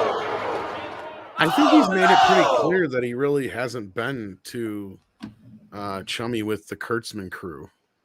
Yeah, actually, ever since he found out that he was not asked to be in 09, Star Trek 09. Hey, he's just been telling it like it is. Pretty I've much, seen yeah. his Twitter before I got banned. Yeah, he's very much not in the crowd that would be on the favor of this new Star Trek side. I'm surprised they haven't banned him. I know. Well, he's never used any sort of derogatory language or anything of that nature. But yes, so William Shatner was not invited. The one who was of course, the delightful George Takei, who has used the Vulcan salute more times than Leonard Nimoy. And he actually had a really good story about his first meeting with Gene Roddenberry and pronunciation of his name and things of that nature, which I've heard a few times before, which was nice. Hey, half of his stories are about how to pronounce his name. Yeah, pretty much, because they keep thinking it's Takai, but it's either that, it's Takei, like to pay. His other half of his stories are about Japanese internment camps, so he's really delightful to be around in real life. Yeah. Yeah, it was a show that just spent as little time talking about actual Star Trek as you could possibly imagine. The other part that also bothered me was they just trotted over old discussions about Gene Roddenberry and his vision and all that stuff, and it's getting kind of tiresome, especially considering the fact that yes, Gene had a great idea and a great idea with regards to humanity's progress and hopefulness in the future, but it was really like Dorothy Fontana and Gene L. Kuhn that made Star Trek, like actually refined those raw ideas. And anyone that has any reverence for Gene Roddenberry knows that he's a good idea man, but he's an absolute terrible writer and should never be writing Star Trek. But he's happy to come up with the ideas and characters and things of that nature. But well, I mean, he's just one part of. See, I mean, I'm not saying you're not wrong, Script, but I think you're underselling him a bit. Like he's just one part of. He's a very important part of it. Absolutely, yeah. You know what? I think a handful of people are really part of what making Star Trek what Star Trek was. And somebody posted this when I talked about the Star Trek the Motion Picture the other night. They basically said, this is what happens when you let Gene Roddenberry have his way. And you're right. It's not a bad movie, though, but it has its faults. And it doesn't have some of the charm that other people bring to Star Trek, right? Like, so. No, well, it's a hodgepodge of 3 other stories. And the other part, too, they stepped over the Director's Cut HD announcement of Star Trek the Motion Picture. Like they don't even talk to. They spend less than I think a minute talking about it. Yeah, I saw that clip. And they only show the one clip of the standard def and the HD. That's how they have done, probably. I'd be shocked if that was the case. Yeah. People on Twitter were people on the live stream were lighting up the chat last night and saying things like, "Let's watch Beavis and Butthead instead on Paramount Plus." Someone said, "Will someone make a real Star Trek show? Get better writers for Discovery." You just called it this. Well, the weird problem with shit. Beavis and Butthead on Paramount Plus is all they've got is that stupid greatest hits collection. Yeah, they Oh, don't have really? the full shows. Yeah. It's Yeah, not they like don't even there's have that the newer many ones. shows. Well, part of the okay. There's like 4 seasons, right? Oh, there's All more than together? that. There's like 6 or 7. How long did it go when they brought it back? The There was new only like seasons, 3 if you of the count the original, new right? seasons all together, I think it's like 7. Because I think the initial run was from 90. Was it 91 or 92 to 97? And I Well, it don't was want spurts, that damn yeah. long. 98. Because 98 it was still on. 98 was the last season, I believe. with the You know, collector's Script, box did I sets, miss there was only something? 3 volumes. Script, did they ever cover like the animated series of Star Trek back? No, they left it No, they out skipped completely. the original. I liked that show. I love They the way skipped- that's drawn. They skipped the original animated series and only spoke about Lower Decks and Prodigy. And I know that because Robert Okay, Meyer so I Burnett didn't brought know. it up. He's like, you Yep. got 2 Star Trek animated series in production right now, yet you didn't mention the original one, which That had most of the original cast. not only the original cast, but people from the original show working on it. Yep. Nikki D sends in a $10 super chat. Thank you so much for that. Says, random question. If a major studios are obtaining funding from third parties that don't expect a return in profit, what incentive is there for them to course correct when the fans reject the product? You're not, I get what you're getting at here. This is where Andrea said before, where the manufactured movement that we are seeing infesting everything. Basically when the money runs out, which I think we're getting to that point. And I think that's where a lot of these movements are under the microscope and having a lot of issues. And you're seeing a bit of a turn. But when it comes to Star Trek, I think they've already sealed its fate. I think they've decided that this is where it's going to go. And, some people are kind of excited to see what's going to happen in Picard. And I can understand why. Because on the surface level, there's certain things in that trailer, like I did watch the Picard trailer, where I could see, things that people could enjoy. But as I get deeper down the Star Trek rabbit hole, the more I know about these things and the more I learn, because I'm more of a fresh fan in a lot of ways, especially compared to some of these guys here on the panel, because I've only really been into Star Trek since I was like 12, 13 years old, hardcore. Go. I mean, I've seen it before that, but I was never like that into it, right? Like Oh, I didn't man, start yeah. getting into it until then. And then, of course, I saw all the Generation films in theaters. I saw a lot of Generations episodes. I saw random episodes of Voyager and DS9, but outside of Enterprise, which I've seen the first 2 seasons of, I've only seen this new shit, and it's revolting. And all it does is it causes me to go back to the original stuff even more, right? It makes me want to get back into the other stuff. It's a little bit different with Star Wars, unfortunately, but with Star Trek, I think that there's a chance they could bounce back, but it's going to be a few years. They got to get Kurtzman and those guys out of there. It's gonna be like, Yeah. oh God, it'll be at least a decade. God, oh, Well, 2025, I think, right? Is what they are. Yeah, Or it's what 2026. I've been hearing. I've been hearing more about that Playmates deal. I'm almost positive that's half of what saved his ass. It Well, is, here's the other bro. thing too. Like, those products go on the shelf this Christmas, Yep, I've already heard. and a we're little going to bit see about how that. successful that is. But I've The other also part heard- too. Yeah, go ahead. The other part too is that Kurtzman did announce another television show that they're going to be doing, called Starfleet Academy. Yeah, which is one they've hinted at before. Yeah, they didn't mention anything about Section 31. Really? no, Yeah, I heard nothing about Section there's 31 no at all. mention of Section 31 at all, and I think that's That's because that lead actress, oh my God, Michelle Yeoh? yeah, Michelle Yeoh, because she bailed. I think you're right, because that's the thing is I heard that was the big point of contention there between. I mean, that and she was the Strange New Worlds. critical anchor for the entire. If you were even going to be able to buy in, let's just say for as craps and giggles for a second here, that we are going to buy into all this new Trek just for a minute. The only way that 31 would have worked is if she was the core element of it, and by her not being there as an anchor, because the whole 31 thing was built around her, and she frankly could carry it. But you take her out of that loop, the whole thing falls like like cards. Like they're gonna have to rebuild the whole new storyline, and I'm sure she's like, "Screw this, I'm out." Well, that's kind of what we were hearing, was that they were fucking with her schedule, and the contract only went so far. And then I don't know how accurate it was, but there was other rumors that that's why she was in the last couple seasons or whatever too.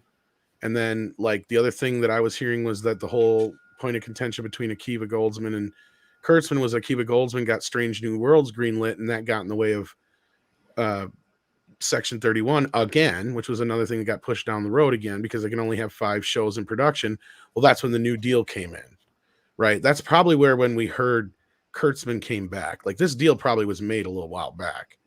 Yeah, I mean the thing is, I don't think Kurtzman's position was ever really in any sort of he left out of like a hissy fit, is what I heard. It wasn't like he even left. He just like yeah. I've only heard that type of stuff through Reddit. I haven't heard that confirmed exactly. Anywhere Like else. it was just like he just. I don't even know if that really happened. I think Kurtzman basically when he left, he's like, I'm going to go work on Clarice. I'll be back, and then that's what that could have been it too. But from what it sounds like, they probably talked on the like. He obviously has the ear of the bigger ups, right? Like that's what it looks like to me.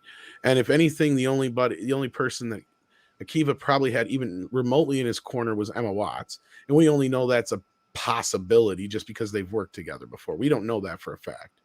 Yeah, but they also announced season 3 for Picard. Based on this information, I suspect that after the Discovery's season 4 and their 5 or whatever else is coming out afterwards, that's when they're going to try and fill that slot with Starfleet Academy. Yeah, I'm not surprised. You know, Ion in chat mentions, he says she's booked in so many things, Michelle, that they could get her. And he said, look at the IMDb. I got my IMDb Pro up, and he's right. Holy crap! That's what they were saying before. Was that she's got a lot of shit coming up. Yeah. And so they probably just said fuck it, and they just started because she's probably outside of her contract now. Not saying they probably couldn't make a new one with her, or still the show's not going to happen. I'm just saying it's not a priority now.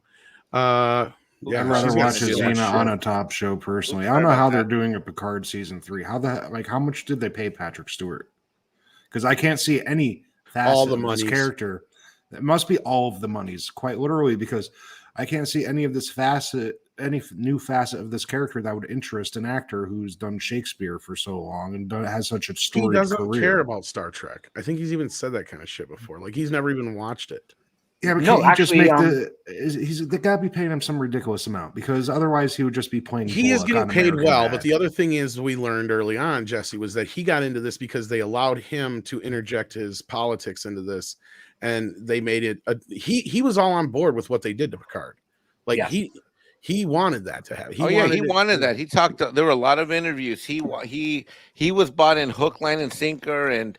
It's not like his arm wasn't twisted. This isn't a case where either A, his arm was twisted, or B, that he was, shall we say, losing a moral or integrity compass and deciding to go there. He was all in. So he's an old cuckold, and Shatner always wins. Yeah, kind of right there. So far, Shatner and Amy Brooks are the king captains of Star Trek. Yeah, basically, Patrick Stewart bought into all this nonsense. Yep. Fatal J, how you doing, buddy? Says my favorite Star Trek episode was when the Jean Grey actress, which would be Famke Janssen, was on Next Generation. Do you remember which episode that was? That's The Perfect Mate, season 5, I think. That's why script is here. She wraps her thighs around you and kills you after. If you want. I wouldn't, dude. I'd say okay. Now, is that the speaking of actresses? Now I saw the Picard thing. Is that the same actress who played the Queen before? No, this is a brand new actress playing. Because it kind of looked like her. I was like, "What the fuck?" Oh, the makeup is the same. She's I think the third. Oh, okay. The one from Insurrection reprised her role for the series finale of Voyager. First Contact, you mean? Oh, sorry, First Contact. Yes, that's what it looked like to me. Was the one from First Contact? Yeah. And then another actress was the Queen in Voyager outside of the series finale because she was cheaper. And oddly enough, that actress also played the mother of Oliver Queen. So she was another Queen in a DC show. Oh, that's right. Yes. Okay, you're right. And then they have this new actress who's playing the Borg Queen. Well, it looks just like the one from First Contact. I think she's got a closer enough facial structure that, half a woman now look like the Borg Queen. Have you seen Jesus Christ. Well, I'm not joking. That's not a joke. Honestly, I saw some of the pictures, and I'm not even sure half of what I was looking at there. Edgy number 1 says with 5. That's 5 pounds, right? Yeah, 5 pounds. Yeah.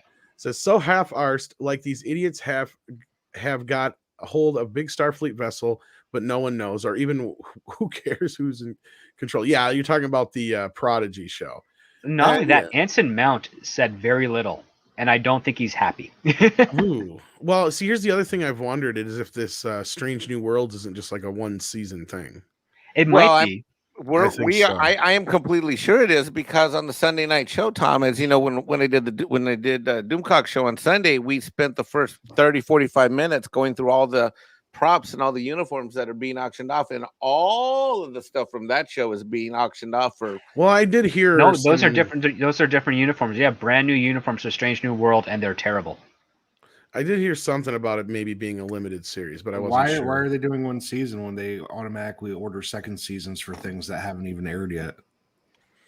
Because again, this goes back to this was Akiva Goldsman's want, and yeah, he got his want, and it's done and over with. Yeah.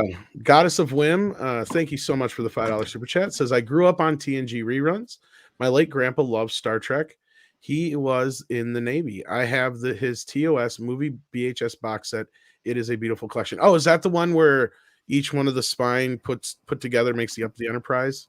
I've seen that. Yeah, I've seen those ones. Or if it's not the Enterprise, it's or the if you're talking about Bridge the TOS one, then that was a totally different one. Yeah, but I think they still all the spines made a big picture. Like yeah, the those first are cool 6 about 'em. VHS tapes have some imagery on the spines. Yeah. That's really cool, Goddess. But that's the thing they don't understand is how this is a generational franchise until now, right? And this Pretty is much. something that RMB always drums on about, but he's right, is how they've basically tossed everything that made Star Trek what it was. Yeah, and to go on to on Mike's thing with regards to like the auction, all that stuff is being auctioned off properly. It's all original Discovery items. The Strange New Worlds, they have brand new uniforms, brand new set pieces. In fact, they are making Captain Pike kind of like this hipster guy who's got kind of like a kitchen table that he holds his meetings around in his cabin with the bridge crew. Awful. Pretty much similar to like the opening scene of Riker when he's making eggs, but it tastes like liquid polymer, and the only one who's eating it is Worf. Like it seems like they're borrowing that aspect and they're infusing it onto Captain Pike, and it's weird because, again, the pilot was rejected for a reason, even though I still think it's a pretty okay episode, because I really like the fact that it's Christopher Pike is, he's questioning his command after a mission gone bad, and he's a very kind of stern, strict commander of his ship. And the interpretation that we're getting in this version, he's not that. He's a bit more casual. He's a bit more cavalier, I guess. He's warmer because Pike was kind of cold. And all about the business and not about the socializing. And now they're kind of flipping that on this character here. And they're trying to base off this entire season or this entire show and these entire characters off that one pilot, which is actually very foolish. It just like Spock smiles that one time. Well, Leonard Nimoy and the entire crew at Star Trek didn't realize all the things going on with Spock as of yet. It took a few episodes, even into the actual series, for them to figure out who Spock was as a character and how he behave and interact. And let's be real. Yes, we know he does have some emotions. He is half human, but usually it's after some extreme thing. Like I remember I was reminded of this when I watched the motion picture the other night. He does laugh and cry. Obviously, we remember the crying part. Yep. But I think a lot of people forget about the part where he's laughing. I don't. Yeah, because he's just all of a sudden you just hear him, and then there's so much crap. Kirk just turns his head. He's like, "What the fuck?" Yeah, yeah. They're regurgitating the spores. Let me tell you how bad the storytelling is in script. Correct me if I'm wrong, and if you disagree with what I'm going to say, I defer to you absolutely because you're the script doctor. There's so many characters that they're regurgitating for this pre-series. I mean, they've got Nurse they got the nurse coming. They brought in Nurse Chapel, Christine Chapel. We've already seen who's going to be playing Uhura as well. Yeah. I mean, I have no problem with the casting choices. I just have a problem with the characters because Christine Chapel should be with Mr. Corby. Dating him. If I'm not mistaken. Even someone at Twitter pointed that out earlier. Uhura is 26, 27 years old at the time of TOS. So should be 16, 17. She should be I thought she'd be like entering 12. Starfleet Academy at this point, not a cadet aboard a starship. Well, right. Yeah, and then unless I got something wrong, I could have sworn that they're bringing in like a relative of Khan, like his. Now, Yes, would that, there's a woman here with the name. No, it can't be a sister mathematically, because if he Or it's left his daughter, it's his daughter. That's what it is. A great-great-granddaughter. Granddaughter or something. Or like something of that that nature. makes zero sense. Yeah, because Well- why would Spock not bring up? Soong. I served with a Soong, descendant of Khan during Space Heat. Like, Yeah, you would Right. think that they would watch those people heavily because they're genetically altered. This is probably so they can retcon the fact of why it makes sense in fucking Into Darkness, even though it still doesn't. But That anyway. question that you just asked, Tom, has more thoughtfulness into it than the entire show had I know. about any of the characters. Werewolf says Vulcans have emotion, they just suppress them. You're right. Yes. You're right. But the Yeah. thing with Spock as well is he tries extra hard because he's half human. Like, I know well, yeah, that's- there's a stigma within his own home Yeah. planet that he is less than. Yeah, he's And a so half he's- breed. Exactly. So he has treat to. him like shit. Well, they don't really treat him like shit. They just, they do what they do. They say, oh, you're doing so well for someone with human blood, so to speak, even though his blood is far more that Vulcan. was one of the things I thought Yeah, they they're did very kind of get aloof right and in the bitchy. 09 movie was like where they're like, we're so I remember how they stated it, but they're like, we're impressed considering your condition or however they put it. And he's like, my That was probably condition- that's probably the one thing from the novels and from the cartoon series they kind of got right. And one of the things that was also interesting is that even in Amok Time, when Spock is there, like the rest of the Vulcans, they don't treat him any less than or anything like that. But there is something that is interesting. Like the woman that he's betrothed to doesn't want to be with him, and she thinks it's more logical to be with the guy who's actually on the planet as opposed to Spock, who's always away.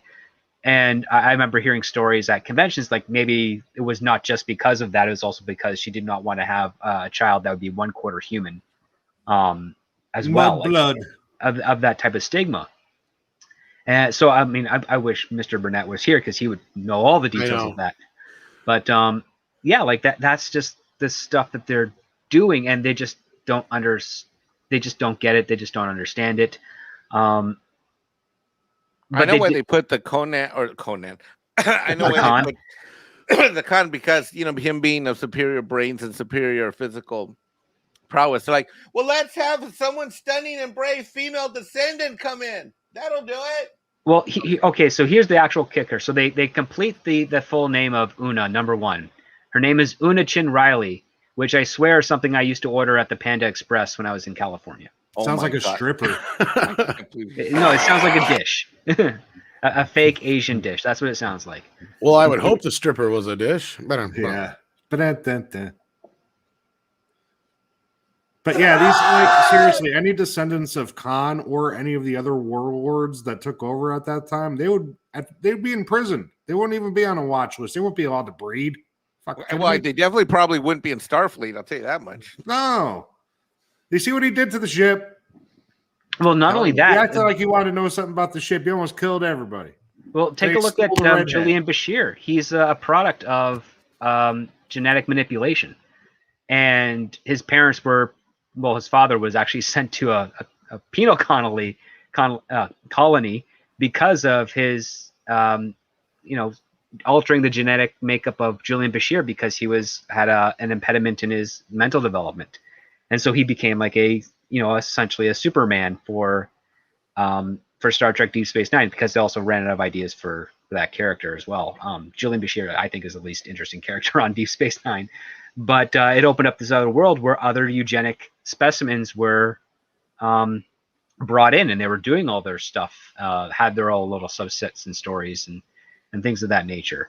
And it was still considered a contentious topic in the 24th century, because it's like you don't manipulate people to be superior. You can correct issues to make them natural or more, like avoid birth defects and other things of that nature. You can keep But to little try kids and from getting leukemia, but you don't want to become a minotaur.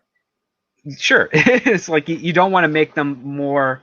You don't want to give them something that they don't need. It's basically like, we know what a genetically healthy child should look like, but why would you ever increase this chemical to increase brain function and cognitive ability or risk of artificial telepathy or things of that nature. That's considered like eugenics, genetic manipulation, and superficial things that could be dangerous to other people, as opposed to something that's actually required to keep that child alive. Even so if it's not dangerous to others, it would still probably be dangerous to the child. So, Yes. Script, what was worse, that preview and what we learned about that during the show, or Picard? They're in their own world, man. Like Picard was also terrible. Picard was basically copying every time travel story from Star Trek 4 to what they did in Enterprise, to their time travel in Voyager and Insurrection, How did you Contact. How did you like where they took the oh, and by the way, Tom, just so you know, it's set like in the 21st century, whatever. 21st century, yeah. Yeah, it's set in current times, and everybody's what's the word I want to use that's YouTube friendly, a certain regime, if you know what I mean. Oh, they're all skis, if you know what I mean. Wink, wink, skis, and they're going in, and and there's just some stupid, like they're driving a car. I mean, they 7 of 9 doesn't know how to drive, and the joke is not as intellectually fashioned compared to what Spock said to Kirk in that Piece of the Action episode. That's right. They drove a car in that one out Gangster original series one. I totally forgot about that. Yeah, Piece of Action. Like Spock turns to Kirk. He's like, "You are an impressive commander, but a driver, your driving skills require practice or something of that nature." 7 of 9 couldn't drive a car. Yes, apparently she beat up the Rock with kung fu, but she can't drive a car. Yeah. No. It's probably apparently she can't drive a car until she gets accosted by Raffi, who makes fun of her for not being able to drive a car, and then she magically puts it in gear, floors the gas, and speeds off like an expert, of course. Yeah, it's awful, Tom. It's unwatchable. Like the trailers were unwatchable. I don't even know. But the only good news about this entire thing is that I don't even know if there is good news. The only thing that might be good news is that we've only got 2 or 3 more years of this crap. So, when and Discovery's was doing all this uninteresting shit, was she at least wearing a bikini? No, but here's the other part too. So, write. That's bad writing. So Discovery, this is the first time where Discovery has actually met its release date. It's actually debuting November 18th, season 4. It's not. We're not going to have that whole year to 2 year gap between seasons, and I suspect that this season is probably going to be 13 episodes at most, if we're lucky, because each season of Discovery has had less episodes than the season before. Yep. Was there any other major announcements other than that? Yeah, there's a National Treasure show you didn't tell me about. I'd find out from. Well, Ginger. that's been around for a while. They've been working on that. Yeah, they've been working on that for a bit. I think they're still making. I don't know if he's going to be in the show, but I think they are making a part 3 with him. That part is also true. But I think the TV show isn't that supposed to have something to do with like his kid or some other shit like that. I heard. Or I thought it was him as a kid. I don't know. It was something like that. Maybe maybe it's a prequel series or some shit. Maybe. I don't know. I mean, I liked the first National Treasure film. I haven't seen the second one yet. Been meaning to. I heard Bruce Greenwald's in the second one. I think I like him as an actor. He's funny. And National Treasure funny, ones. Yeah, National Treasure ones. I didn't like the second one, but yeah, it was all right. But I don't know. Nicolas Cage has a weird fucking haircut in that. It took me 20 minutes to realize he shaved his fucking sideburns off, and not just his sideburns. No, everything above the sideburn too. It's like something is weird here. He got the haircut from that Simpsons character in the baseball episode, right? Something like that, yeah. Because it was, because remember he's like, get rid of those sideburns. Yeah, he's like, I don't know what you're talking about. He had his whole head shaved. Yeah. It was just like in a ring around his face. Yeah. Yep. It's like he probably wanted him to shave his mustache. Hippie, I told you to get rid of those sideburns. I honestly think he meant his mustache, and he just didn't know what sideburns were. Probably because it was like, because he had like the half a goatee thing going under the handlebars. Yeah. But Oh, it was just it was also a really unorganized show, poorly directed. They're It literally wasn't directed. There was no leadership. You could tell that you could yeah, tell they were that walking on and off stage. The teleprompters weren't caught up. The people in the control booth were saying, God. "Oh, you got to go back to the girls on the red carpet because we still." Here's the funniest part: they're reading tweets that are tweeting the show, and they're saying, "Oh, there's so many tweets. There's so many tweets," and then they accidentally read the same tweet twice, and then catch themselves reading it. And it's probably because there's only like 3 or 4 tweets at that time that were Right. positive or could be worded positively on air and everything. Or they Because I was start looking on reading one, Twitter. they're like, I "Oh, was I cannot watching- read that." I was watching the Twitter feed, and I was watching it because once I was at what script, once you propped me in and you showed me what was going on, I was stuck like glued to this thing because I just couldn't. I didn't know what was more entertaining: watching them be bumbling idiots. I was simultaneously watching them be bumbling idiots, simultaneously offended by what I was seeing, and thoroughly loving the fact that the Twitter feed and the live chat stream was just exploding with like calling them out on one thing or another. I mean, they must have just been hammered. I mean, they were hammered. I saw it, and I kept taking. I have tons of screenshots of. Yeah. I'll put them up on my Twitter tonight, but I got tons of screenshots. The chat was just Yeah, I literally checked just. it. They Welcome weren't to the taking. modern age. Well, they on the YouTube, of course, they got rid of the numerical counter for the likes and dislikes, of course. Oh, that's right. But one of the things I caught, which I thought was kind of fascinating, is that the co-host who was wearing the blue dress, she was talking about how when she watched Star Trek as a kid, she never paid attention to the diversity or the diverse cast. She just acknowledged it and thought it was cool. And then she talks about how now that's a big thing that's being talked about, and it's something that she's hyper aware of. And it's like, you completely don't understand the irony of what you're saying. Your entire concept of diversity was normalized as a child, and now it is being touted and showboated and praised and like is on the front line of the subject matter to a series that you have already admitted multiple times you have not watched yet, and yet now you're talking about how important the diversity is in Star Trek. Can I share a picture of the host from the stream or not? Real quick, yeah. It's even funnier to me that I they don't wanna don't push it too understand far. that was just basically a continuation of something else that happened way before they were born. Right? They don't Yeah, they're they probably don't even look mid like they to were late born 20s. when JJ Trek came out. Why didn't they get a hot chick? I see a dumpy blonde and an old broad. Look, I'm not gonna get into their looks or any of that stuff. But I am. No, I'm not This is saying there's TV. anything This like is wrong with it, TV. but like they look young as fuck. They've probably never seen Star Trek in their entire life, from what you guys were saying. That's exactly it. Well, Tom. if they did is see it, they exactly watched it That's exactly casually because, again, they did not recognize any of the people that they were Look, the interviewing. girl on the right watches Haagen-Dazs, and the girl on the left watches Grey's Anatomy. Let's not Oh my bullshit God, anybody. Jesse! I'm right. Was Haagen-Dazs bad?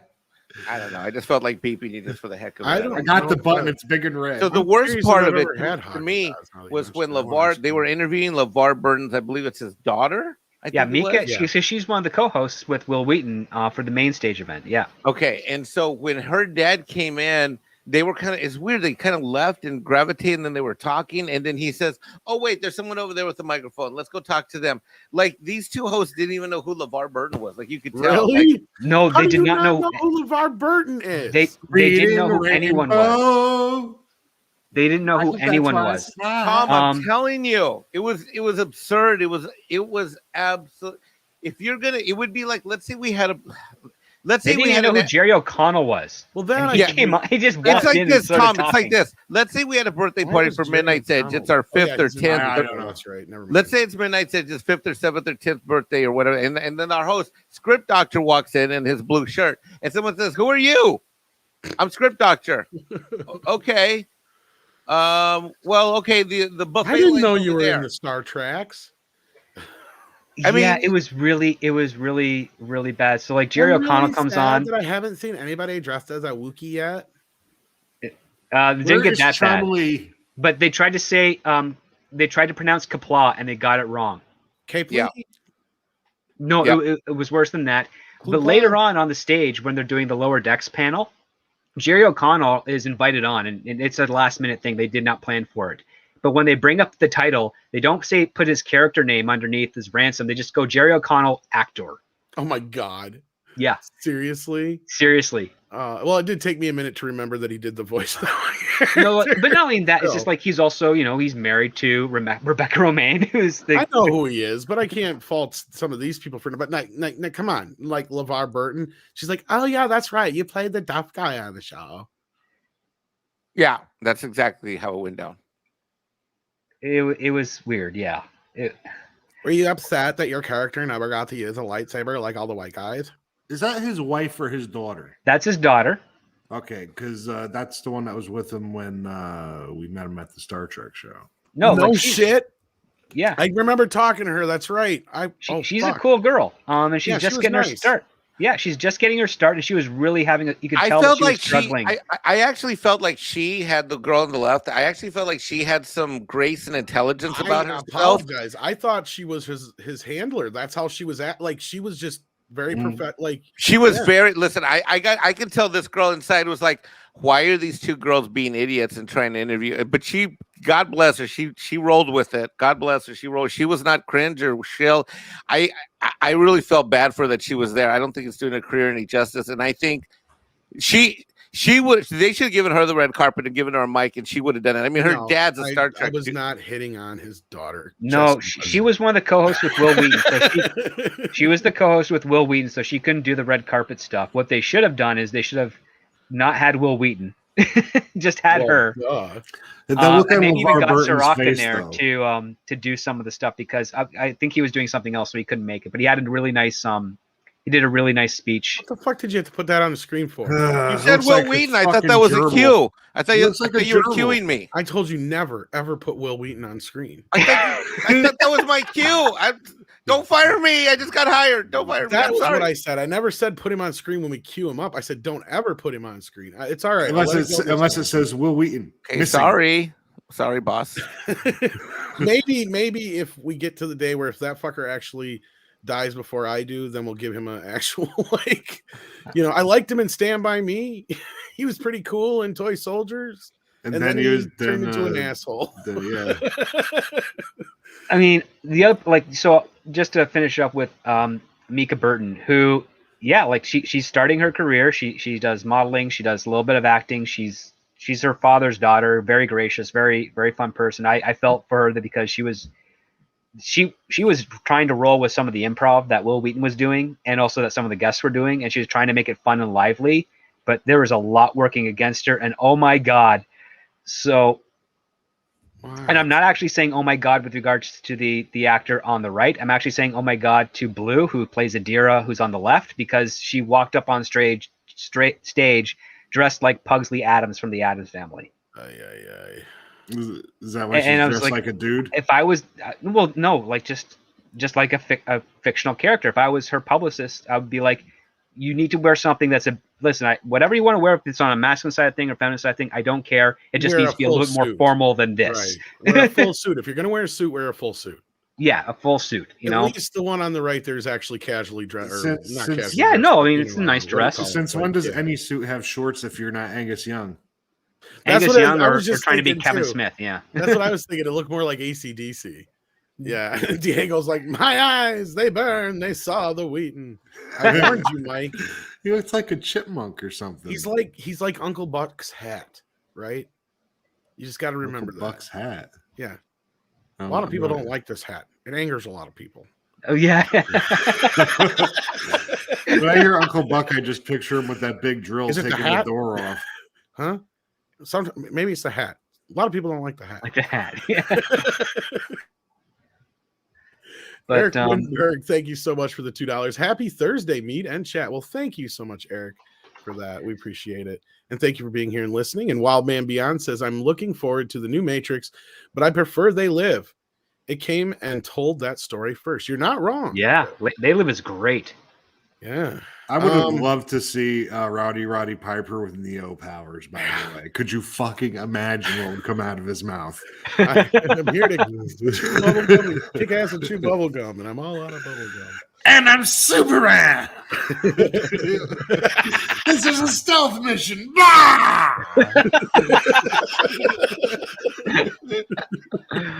Oh, people are flipping off the walls. I can't die. Poor Stephen Audit is like, computer, delete Will Wheaton, delete. I think that's probably a good segue if there was nothing else to talk about Star Trek, since sadly our guest didn't make it tonight for that. No, yet. it was just a really poorly directed, terrible show. The other part too is like I'm trying my best to try and be polite and respectful to Rod Roddenberry, but he just says some silly stuff, and he's clearly there for the money. He doesn't, and I understand why. I get it, but it's just sad. For anyone that wondered whether or not CBS, Kurtzman, the team, whatever, knew what they were doing, and whether it's incompetence or they're being deliberately that. If there was ever 2 hours that provides total and complete evidence that they have no idea what they're doing and they don't care about what they're doing, it was that live stream show. Yeah, I would concur. The other part too is like every single trailer they gave us of the series, it was very derivative. It was nothing new that we haven't seen before in some other franchise or some other individual property. I got all kinds of screen pics. I'll put them up on Twitter, Tom, including my Will Wheaton. I'll put them. I got some funny ones to put up, and some of the comments that were in their live stream. Oh Lord! Yeah, I saw you post some of them. It was like, wow. I couldn't imagine the salt flowing in that fucking chat. I'm surprised they didn't turn it off. Really. Well, I know, right? Damage control like crazy. So the problem is that they had so many people trying to shill for them that they just couldn't. Well. Other than that, though, the big news of the day, if you can't tell by the background here, was we finally got to see that hotly promised Matrix trailer. I know. Now John Wick has telepathy. He's unstoppable. Yeah. And Morpheus is young. And What's-Her-Face looks like my grandma. Mm-hmm. Carrie-Anne Moss? Yeah. She looks all right. She looks better than I would have expected. We've already had the end spoiled. If you've been on Twitter today, the end has already been spoiled. So I'm not going to say what it is, but if you're curious, it's not hard to find. Well, I kind of feel like after watching this one trailer, I know the whole movie anyway. You're not really wrong if you probably get to the point where you predict where I said too. Yeah, I mean,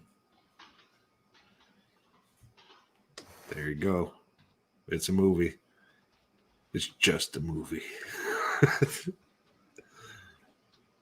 But hopefully, I don't know. Well, did you watch the trailer, Jesse? Yeah. I watched the quickie one the other day, then I watched the fuller one today, and the fuller one today felt like it laid out all of the plot of the movie like right there in front of you. Like, yeah. You know what I mean? Can you sense the excitement? Like we're just. And I did have a warning, Andrew, so I'm apologizing if anybody does have a problem, but we did have a little bit of a warning here. You know what? I just want to see Keanu Reeves look cool and kick some ass. I'm pretty sure he'll end up doing that some I've got 3 John Wick movies where that happens. Exactly. We got another one coming out, and he looks like John Wick. So my boy Sonny, he's obviously a big gun guy, but he says that John Wick in the gun community is the most respected film because it's the most realistic depiction of gun use. Really, more than Boondock Saints, huh? Yeah. Oh yeah. I don't know about that one guy with 6 guns, firing them both dual wield. Yeah.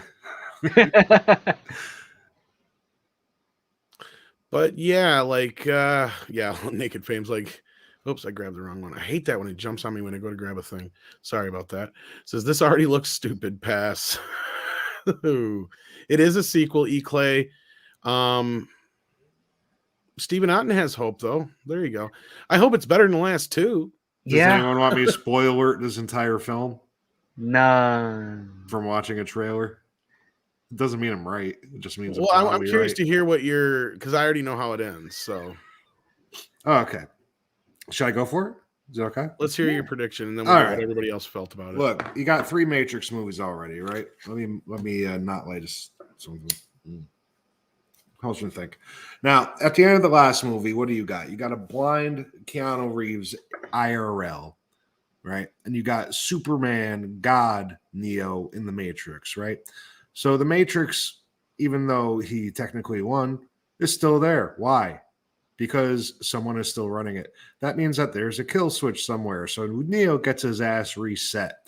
So whether it's the good guys that have him in a vault or the bad guys that have him in a vault, it doesn't really matter. It's probably the good guys. But if they, either way, it doesn't matter. Anyway, he's going to not remember anything. She's going to be mind wiped as well, just like they mind wiped all the droids in Star Wars, right?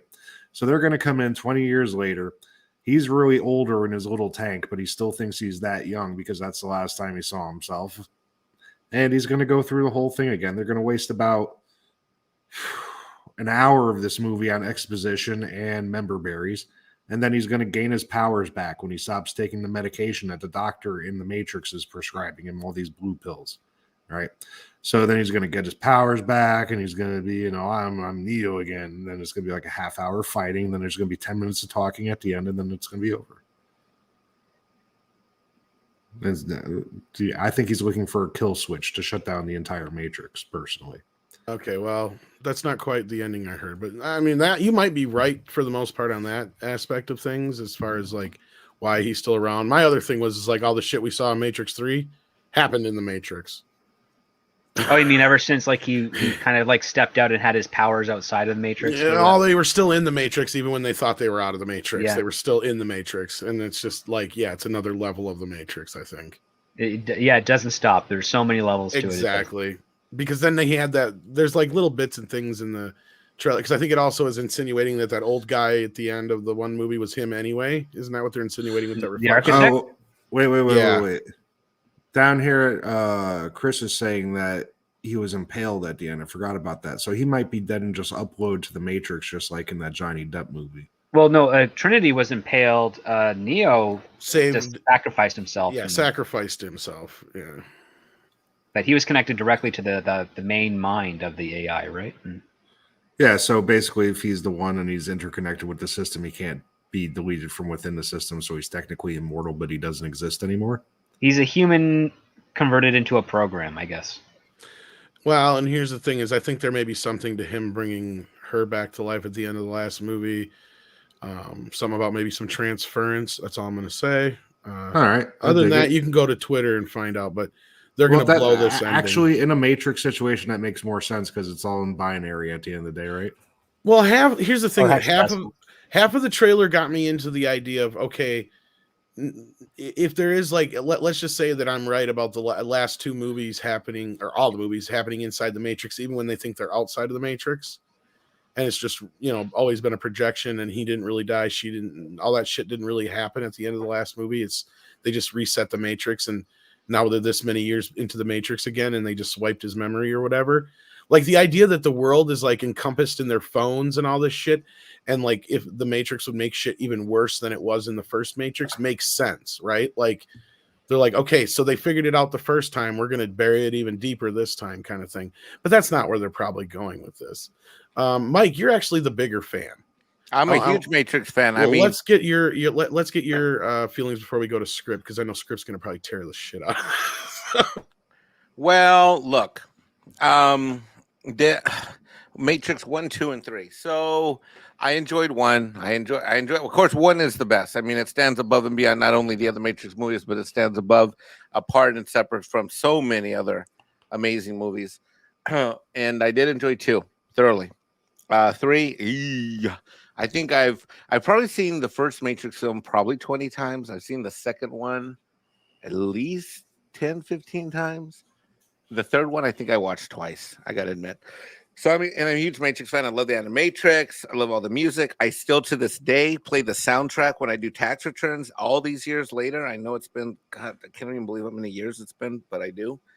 And it's funny, I almost never even saw the first one because I was really busy at the time, and my then wife said, you should go check this out. I heard it's really good and you might like it. It's so funny. She is actually the one who also got me to go see Gladiator, which I also love. So as far as this fourth one coming up, I don't know what to expect. I'm just going to go in hopeful. I'm going to go in positive, and I'm not going to go in with high expectations that'll get shattered. I'm not going to go in with any kind of predetermined kind of negativity, nothing. I'm just going to go, and I'm going to be there for the first show that I can get my hands on within a 50-mile radius, and hope that this thing works out well. That's what I'm going to hope. I haven't seen a recent Keanu Reeves movie that I haven't liked. I Fair like him enough. a lot.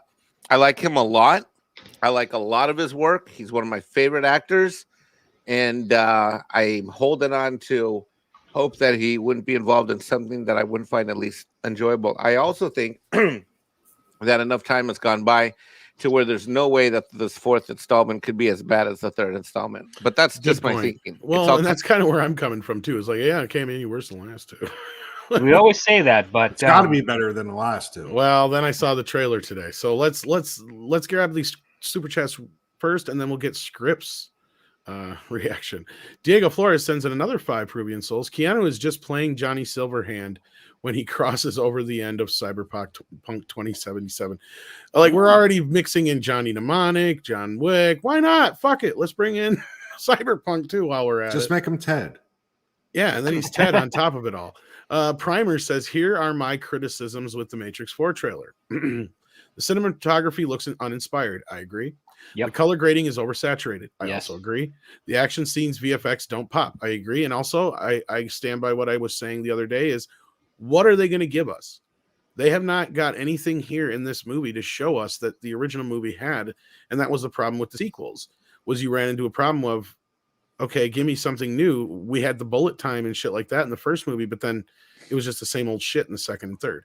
The member berries are so on the nose, and blue-haired Mary Sue. Yes, I agree and agree. The member berries are a problem, and the blue-haired Mary Sues have me scared. Yes. But the one thing, I agree with all this except for the oversaturating thing, because the oversaturating thing I think is done on purpose to make it look like it's the too older perfect, films. like it's too perfect to be real, and it makes it that look could more be. like a video game. Plus, I happen to be a fan of oversaturating. Well, the first like two bright movies popping did have a colors. green saturation to them, right? Well, Like, whenever you're in yeah. the Matrix, there's a greenish, green hue. and then grayish. Yeah, very dark. Wildman Beyond says, I remember the Matrix was called the modern day Star Wars, but now it's Cobra Kai. I prefer that, and how ironic they both have the crane kick. We can hope it's Cobra Kai, but I don't know. See, Cobra Kai had a much stronger base than the Matrix does, and I think that's a good place to ask Script what his reaction was to the Matrix trailer. Well, a lot of people are probably not going to like me too much, but I'm a moderate fan of the first Matrix film. When I saw it, I immediately said, "Oh, this is Tron meets the Terminator meets anime." I'm like, okay, that's interesting-ish. Right. I don't disagree with that assessment. I thought the premise and they had this big thing, our ad campaigns like, what is the Matrix? What is the Matrix? Like, the Matrix is a computer simulation where you're used as a battery. It's a very simple answer to the question. It's great, but it's not anything more than that. And they were trying to build it up that it was something more. It really wasn't. It didn't have that type of depth. It was missing a lot of things for me functionally. One thing I despised was overly choreographed fighting, which the Matrix is heavily known for. But I really thought the idea of, like, machines taking over the world and, humanity run underground and stuff like that. But I never, like, there's just so many elements into it that just didn't make sense. Like, okay, so humanity darkened the sky. Well, why aren't there massive towers that are erected above, that black cloud that's permanently over the Earth for them to, be solar powered robots? Or why don't they just use nuclear power because they have access to resources and things? Why are they using humanity? Like, it's just a lot of asks that just didn't line up. Scientifically speaking, it takes more energy to make a human stay alive than the energy we produce as a battery. Exactly. It's all interesting concepts, but again, it's like there's too many asks for them to do. For them to that they're presenting to the audience for me to buy into it. And this is me as like a 15-year-old kid picking this stuff up. But I thought, like, the general aspect of, like, how You're would not you wrong, fight a 'cause machine? I kind of thought about that too. Not to interrupt real quick. I was thinking, like, honestly, it'd make more sense for a machine to use our brains as, like, memory than it's storage than it would be to use us as batteries. Or to process us into petrols. Maybe. Oh yeah, that's not fun, and it burn does us. not involve a matrix, but Yeah. we are organic. We can't be made into oil. And I just want you to know, Script, that no matter what you just said, I just want you to know two things. Number one, I still love you. And number two, I'm going to chew my arm off as I listen to you. Go ahead. Go let Bambino out. Well, the thing is, Continue, Script. I'm not saying this to take away anyone's enjoyment of the film. It was just, it threw me off. It's like, okay, it is what it is. I thought it ended as an individual film, and they didn't need to make any sequels. And then they announced the sequel. It's like, why? At this point, what more do you have to tell? And what we found out is it took them 2 movies to try and tell a story about humanity's rejecting the machine, but at the same time having to learn to balance between machines and humanity. And I was thinking, why did you need 2 movies to tell that story? And it just felt like it was a compulsion of the studio saying, we did The Matrix, people loved it, it was a huge hit, which I don't disprove at all. I mean, people loved The Matrix, and I think justifiably so, regardless of what my take was on that. But you have these 2 follow-up films which just don't have any of the depth, thought. I mean, okay, so now Neo has godlike powers in The Matrix, and they don't do anything fun with any of those powers at all, other than he's perfectly choreographed. It's like, if he has all this power in The Matrix, why doesn't he rewrite certain aspects of it? Like, why doesn't he erect a door somewhere where he doesn't need to be, and they can transport to another part of Why doesn't he just broadcast himself throughout the entire Matrix saying, you're all in the Matrix? Yeah, like he's got... Yeah, there's just so many... And I hated that kid character they added in. That would fuck their shit up real quick. That character, the kid. Yes, he was annoying and lame, and yes, he was annoying and lame, and yes, he was annoying and lame. Yeah, no, and so I'm seeing this trailer here, and I'm thinking, okay, you haven't given me a hook as to why this story needs to be told.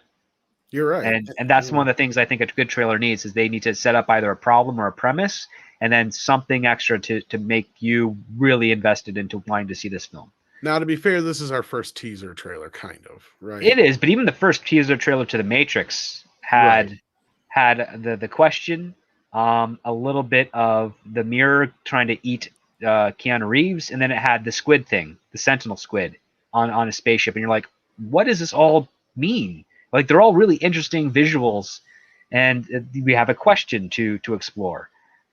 Here, we don't really have a question at all. I saw a little bit of like equilibrium, as other people have mentioned in there, with like, the pills to keep you docile or emotion free or something, or in your place. And then they called back to the White Rabbit. They've clearly got Switch 2.0 with the blue hair this time.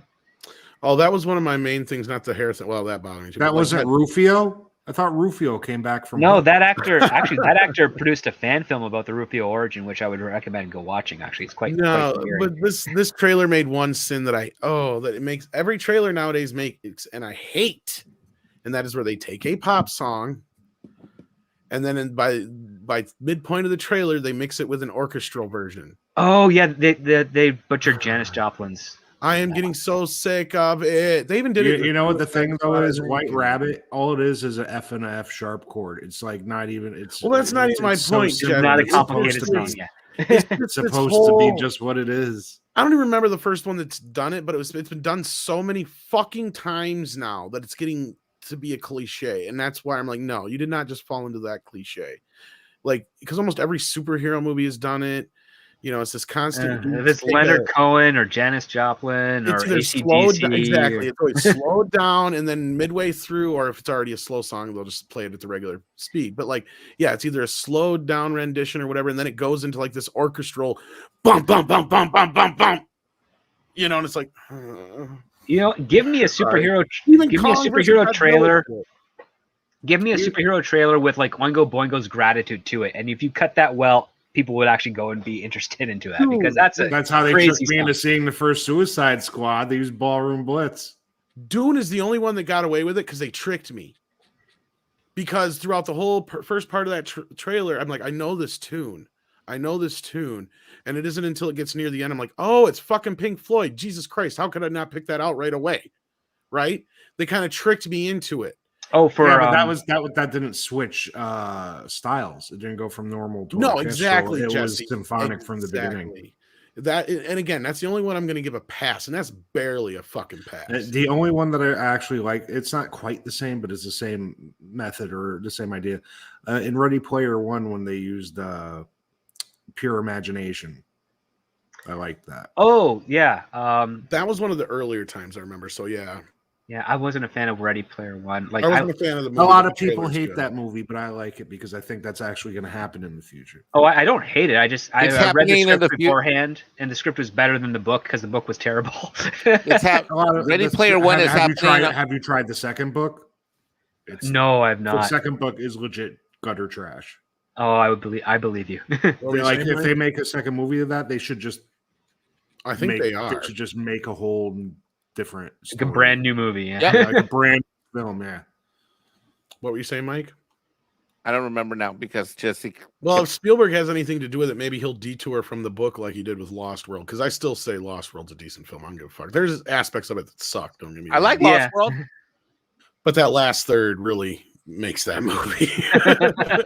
I love that rampaging T-Rex through fucking San Diego. I'm Francisco. sorry. San I Diego. was gonna say sorry. Ready San Player. Diego? Oh, I know what I was gonna say. I was gonna say Jesse's real life is Ready Player One because of his channel. So I always watch him. I don't tell you, Jesse, but I watch you game a lot. I know I don't say anything in the chat That's stream, what but he usually, does. I watch. You know, it's an excuse to play video games. I love it. Andrew, And I love the 4662 Friday 13th one because I love to kill everybody else. sends in $5. Thank you so much. Says, I thought the song choice was meant to tell us to feed your head before you watching or you won't like it. Well, yeah, you're gonna have to be under some drugs. Well, it's a callback to the first film, of course, but I know you're just being cheeky here or whatever. But yeah, I don't know if anybody even under drugs can enjoy this movie. Like that's the problem. I just see the woke shit coming into it, and I'm just like, this could have probably been an enjoyable kind of reunion kind of sequel, maybe in a way. And sure, the story probably wouldn't be great, but now that you're introducing all this other element into it, it's just, I don't know. I think people miss the green thing. You know what they ought to do? They ought to have the red pill, the blue pill, and the green guacamole pill. And if you take the green guacamole pill, you go into the guacamole avocado area of the matrix, and then everything has a green filter. Yeah. And I don't remember any of us saying if And that's why I'm not the script doctor here. Unless On the show. somebody's correcting somebody in the chat, maybe. Was it Janis Joplin singing it though? No, that's Jefferson Airplane. Oh, that's Did you say Jefferson Janis? Yeah, no, but they've used some of her like that. That's the whole thing is you take some, but yeah, you're not wrong as far as the point you were making though. But yeah, that's why I guess I get them mixed up because because Janis Joplin did Somebody to Love, right? no, She didn't. That was also Jefferson Airplane. no, it was Grace as well. Damn, I'm getting Damn. The only way I can see where We're you getting might all be my getting, Woodstock era music. you might be getting mixed up. Have you ever seen the movie American Pop? Excellent movie. Script. If you haven't seen that one, that one. Then never mind. My point's I'm just trying to remember. I'm trying to get a It's casting. an in my head. animated movie. No, then I haven't seen it. No. No, never mind. Because they kind of mixed Janis Joplin with Grace Slick in that movie. That's why I said maybe that's where your confusion may come in. But if you've never seen it, then it doesn't matter. No, I don't think I've seen it. But then again, at the same Jesse's time, right. like, It is a good movie. Yeah. The whole thing is one's got a queer voice, one's got a raspy voice. it's hard to tell between both of them, though. Come on, take it.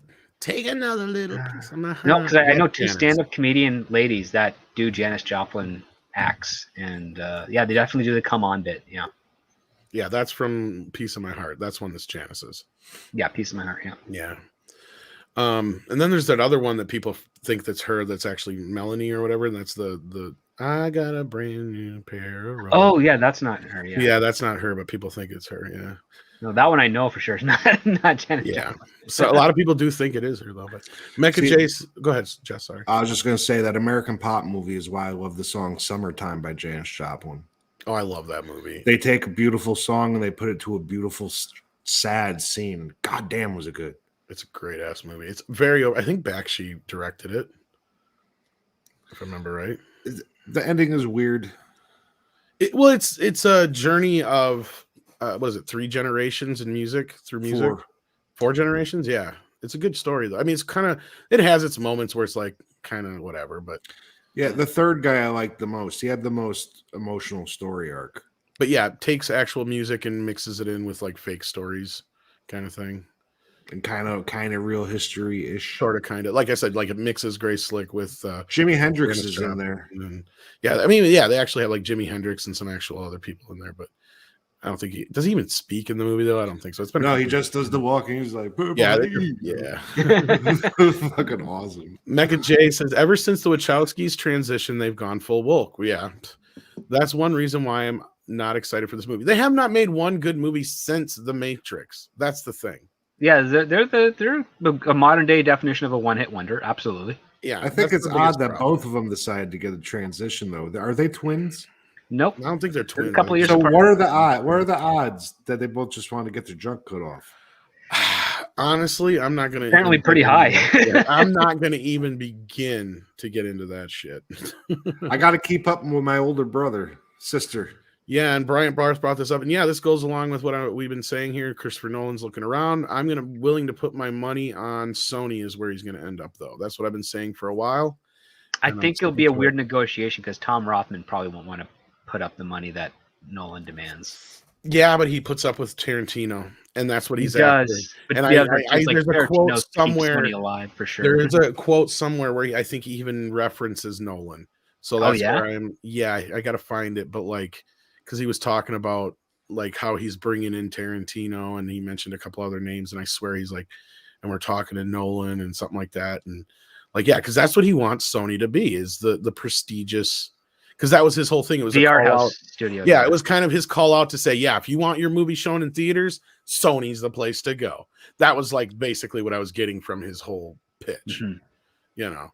So I think that's what he's trying to do. Is of course, on the good side of things, Mind if Rothman does say, yeah, we get Nolan, but Nolan, you get half your budget because you need to be more creative again. well, you never That's the know. best. That could be. I would like that. I would like Nolan to actually exercise some He's creative just muscles because lucky that Tenet opened when it did, right? Let's be clear. he Because was. that would have been the movie where everybody's like, the fuck is this? Yes. Because they So- did anyway. But If this Nolan movie, to kick back 1 second, is about Oppenheimer, are they doing the Manhattan Project? what was it about? Six sent me the link here. Hang on. It is. Yeah, something about World War II, about Robert J. Oppenheimer. Yeah, Oh. during World War II. Yeah, It's got to be about the Manhattan Project. probably. I wonder That's if they're going to obvious, acknowledge the Nazi scientists in that one. I don't know. Oh, It Well, wasn't we that way, made though. this bomb, and then we dropped it, and then we got all these Germans to come over here to build things for us. Well, there's some that wanted to escape, and then there's some that were Didn't just want to be wanna hanged. that didn't want to be hanged. Yeah. Well, it was like, who directed Baby Driver? He's another one who's over at Sony. I think. that Oh, was Edgar the Wright? one. Yeah. Edgar Wright. He mentioned him and a couple other. Yeah, Was that any good? People seem to like that. it was. It was enjoyable. Now, was it like knock your socks off kind of movie? No. It was a good popcorn action flick. It's kind of a mix between a popcorn action flick and an art house kind of movie, but it's got a great soundtrack. Decent cast. It's not like it's just a movie about people who steal cars. You probably So Gone 60 Seconds. with kind Jamie Foxx. of, but like only like a pop art version of it. Does that fit script? Yeah, I think that kind of works. I mean, the thing is, it's got like a little bit of a Guardians of the Galaxy feel to it with I was regards gonna to say it's music. kind of like James Gunn directed it, but yeah. I was gonna think that you guys would have said it was a little Fast and the Furious-y. No, not in that vein. I mean, it's more around this character, but they rob cars. Like they're a group of people who rob cars, right? So that part about like kind of like Gone in 60 Seconds mix. But I think Script's right. It's like a mix between Gone in 60 Seconds and Guardians of the Galaxy. The good Gone in 60 seconds, not the... Yeah. Well, just the concept or whatever. Yeah, the concept, yeah. You'd enjoy it. I think you'd enjoy it. Actually, yeah, I think Jesse probably would get a kick out of it. And there's not like a bunch You of definitely old look at that ones. actor and be like, why didn't he play young Han Solo? Yeah, he was one of the possibilities outside of that other guy. Yeah. Well, he also can act, so. Yeah. Nothing what we were pissed me talking off about, more Baby than playing Driver. that damn Star Wars game, and when people would use Han Solo with the Solo skin, I'm like, kind of fucking. How dare you? Just like everybody, forget the other three players. Everybody kill that guy. We're talking about Baby Driver in case people missed what we were talking about. Sorry. They must not have heard the title when we mentioned it. But yeah, so I'm not surprised if he does wind up there, but I don't think he's going to go back to Warner anytime soon. I'm going to go He's Sony. got stakes also with Legendary, too, if I'm not mistaken, right? Well, Legendary's their own production company, and they're kind of not happy with Warner either right now. Yeah, it's gonna be Sony, bro. It has to be. There's no one else left with the pockets. But he doesn't even actually script. Isn't he part of Legendary? Yeah, I'm pretty sure he co-founded Legendary. I was Because gonna say, Legendary's been yeah, the that's his producer for production almost every company, single yeah. one of his films. If Legendary bought him out or ejected him out, that'd be an actual No. newsworthy. But I have not read That's anything. probably of that why nature. they're not chummy right now with Warner too. Oh, absolutely. Yeah. The other part too is that again, Sony may be desperate for the art house films, but Paramount is also desperate for any attention they can get. So they You're might not even wrong. they might You're take not out wrong. another loan just to get him for at least one film and see what happens. And If there was a second place he would wind up, I would think it might be Paramount. You're not wrong there. because he'll never go to Disney. No, he'll never. He'll have no freedom. He needs a little bit of. Edgy number 1 sends in £2. Jesse, definitely see Baby Driver. You'd like it. There you go. There's another recommendation. There you go. You got a recommendation. I think I used my. Did I use my digital version? I was gonna say I could probably send you my digital version if not. Wait, who hasn't seen what? Jesse hasn't seen Baby Driver. How have you not seen that movie? He's muted. Yeah, he's muted again. Jesse, how have you not seen that movie with all the video game and game stuff that you play with the? How have you not seen this movie? The same way I haven't seen that Zorro movie Jamie Foxx made either.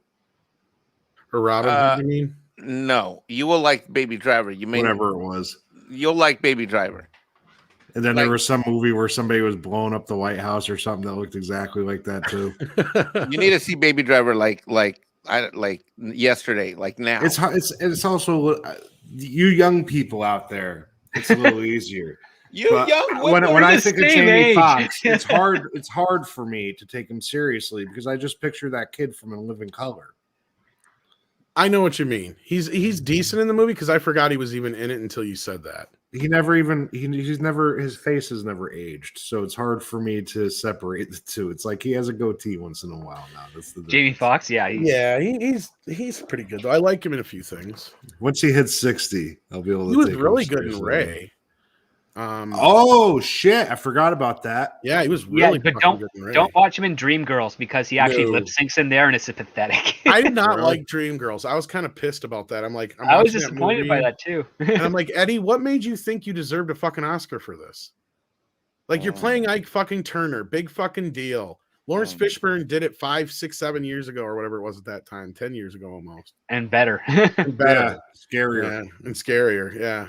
And actually, he captured somebody in his life might have been a little wacky because he captured abusive very well. I'm curious. Okay, because you know what? I don't even want to know why or how Jesse would know what is well in terms of abuse or not. We're just going to move on from that one. Oh, because once in a while, my father would fall off the wagon and rip the entire house apart, and it was frightening. Besides that, he was a great man. Okay, that's pretty tragic, actually. Oh, he got his shit together eventually. That's good. All right, and the next trailer we're reviewing is. Was there any more trailers today? I don't know. I'm just trying. There's a new Scooby-Doo movie coming out with Courage the Cowardly Dog, and I'm frightened that it's going to be woke as fuck because the last one had Elvira in it, who I also love, and I give her a free pass because she's so fucking hot. You know, Jesse wrote a script that was very good, and we have not produced yet. We should. Yeah, I got to rewrite that again though. But Andre brought it up again the other day or yesterday. Like they've been gradually adding little woke shit into the Scooby-Doo movies, and it's just been getting more and more annoying. So it's just like I don't even want to purchase any more of their movies. Yeah, because I have the entire Scooby collection for my son. When he was younger, I started compiling all of it. Oh yeah, that's a smart. I started doing that for my potential children too. Just compiling all the good old stuff. Yeah. Yeah, and it's sad because they've always been consistent in their formula, and now they're wavering from that formula, and I don't know what they're thinking. Yeah, well, I actually worked for 60 years. It's probably pretty tight. Yeah, I was actually watching some of the Be Cool Scooby-Doos just a few months ago. Oh my god, dude, that's the worst one to go back. Well, here's the thing: like Tom Conkle, friend of the Midnight City Channel, he wrote 2 of the best ones actually. Really? One of the jokes that he did was with the he worked on was the Christmas Carol version one, and has one joke in there that was so funny. I actually was in tears laughing because I never was expecting a clever joke to be in a Scooby-Doo cartoon. Yeah, because of that animation they used. The animation no one's was ever going to see it. It's hard to watch. You can't watch it. It's unwatchable. But oh man, no, there's this one joke in the Christmas Carol one that just got me on tears. I had to stop the episode and I started like crying in laughter. It was really brilliant. It was a very old school type of vaudeville sight gag joke and play on words. And it's like, man, you don't get that type of highbrow and also lowbrow comedy in a cartoon show, let alone a kids one. Well, that's one of the things that I miss Always had some really plus. is like a lot of these new animated shows that I've seen, especially when my kid was growing up, like they just don't have the comedic timing and the good writing like they used to. Like even some of the what we would consider even lowbrow stuff even seemed better. Yeah. Written. Yeah. Real quick. Oh, I'm sorry. No. Go ahead, Jess. For Mecha J, Scooby-Doo woke, what do you mean? Well, Fred is now a bumbling idiot, and he could barely even drive the van. And now Velma's driving the van. And Daphne does all the hero shit that Fred used to do. And she also knows how to ride a motorcycle and do kung fu. We're getting a show where Velma and when you get back to Fred, he's a moron who just like thinks he could fight, and then he gets his ass kicked. When you have Mindy Kaling, isn't that who it is, doing a show about Velma without fucking Scooby-Doo in it? I think that sounds weird. Yeah, I think we've reached the pinnacle of stupid. It's very weird. Hey, we got Yellow Flash in the chat. Hey, Yellow Flash. All right, if it's driving him nuts, it's probably driving other people nuts, and they're just too nice to say anything about it. So I'll change it since we're done talking about the Matrix now. I just thought that's what the warning was for, in case someone was epileptic. I will put it back to that one. That one's a little bit easier. No more eye aids. No more eye aids. Tom, do you want me to queue up a picture for a backdrop of the rabbit chicken? What? A rabbit chicken? Made it with a rabbit. Next thing you know, we had a headless rabbit chicken. There's a song there. That's what I was saying. It come from the country. And from another dimension. It was a strange love affair. It was a rabbit chicken. No, wait, a strange love affair between a chicken and a hare. Rabbit. I was thinking something about it and it flies through the air, but that's a good script. Yeah. Can we have the music for Deliverance as a soundtrack to Rabbit Chicken the movie? Does anyone own that? Wait, no, did a rabbit fuck a chicken or did a chicken fuck a rabbit? Wait, you said who cares? Chicken. Who cares? All we know is that it came Actually, I think the rabbit had to have done the chicken so the chicken could lay the egg to hatch the rabbit chicken. That's true. This is why you have a script writer for this shit. Plus the rabbits are a little more frisky and they're quick, so they don't get pecked. Yeah, you got a point. Mute Gamer says something to keep in mind with the Matrix. The MMO is canon to the movies and has events like the death of Morpheus that the audience won't see. I had no idea there was an MMO. I don't know that. I checked out of the Matrix after the third one. I watched I think I saw the second one in the theater. But I don't think I saw the third. Did I see the third one? I'm trying to remember. But I was like, yeah, I'm done with this shit. So what's the spoilers from the game? You can't just drop that and be like, oh, I know all this basically stuff. Basically, the Morpheus got killed and stuff for one. Otherwise, I'm sure there's a video out there of it. I'm assuming somebody's probably put a YouTube video together. Multiplayer mess of an organization, says Joey. Yeah, probably. That's funny. Oh Lord. Was there any other news going on today? No, that's other than politicky crap we can't get into. Yeah, we don't do that here. No. We don't do that here. No, let's see if we can finish writing another verse to Rabbit Chicken song. Ding, ding, ding, ding. I wish I were a rabbit chicken. Let's get the audience involved. See what you guys can come up with. I wish I were a rabbit chicken. Oh, day all day. The Bugs Bunny song when he's singing. Yeah, it did sound. I saw a rabbit chicken. Hooray! Hooray! For some reason, I can't remember the lyrics to the songs Bugs used to sing, and I've seen those cartoons a billion times. Kill the rabbit. Poor Puddle Jumper doesn't know where my rabbit chicken reference comes from. Puddle Jumper, poor guys. I mean, for anyone who doesn't know, well, do you want to describe it, Tom? Rabbit chicken is the monster in Shang-Chi. Well, it's a little monster that is depicted as trying to be cute and adorable, but just bewilders people. Kind of like Aquafina.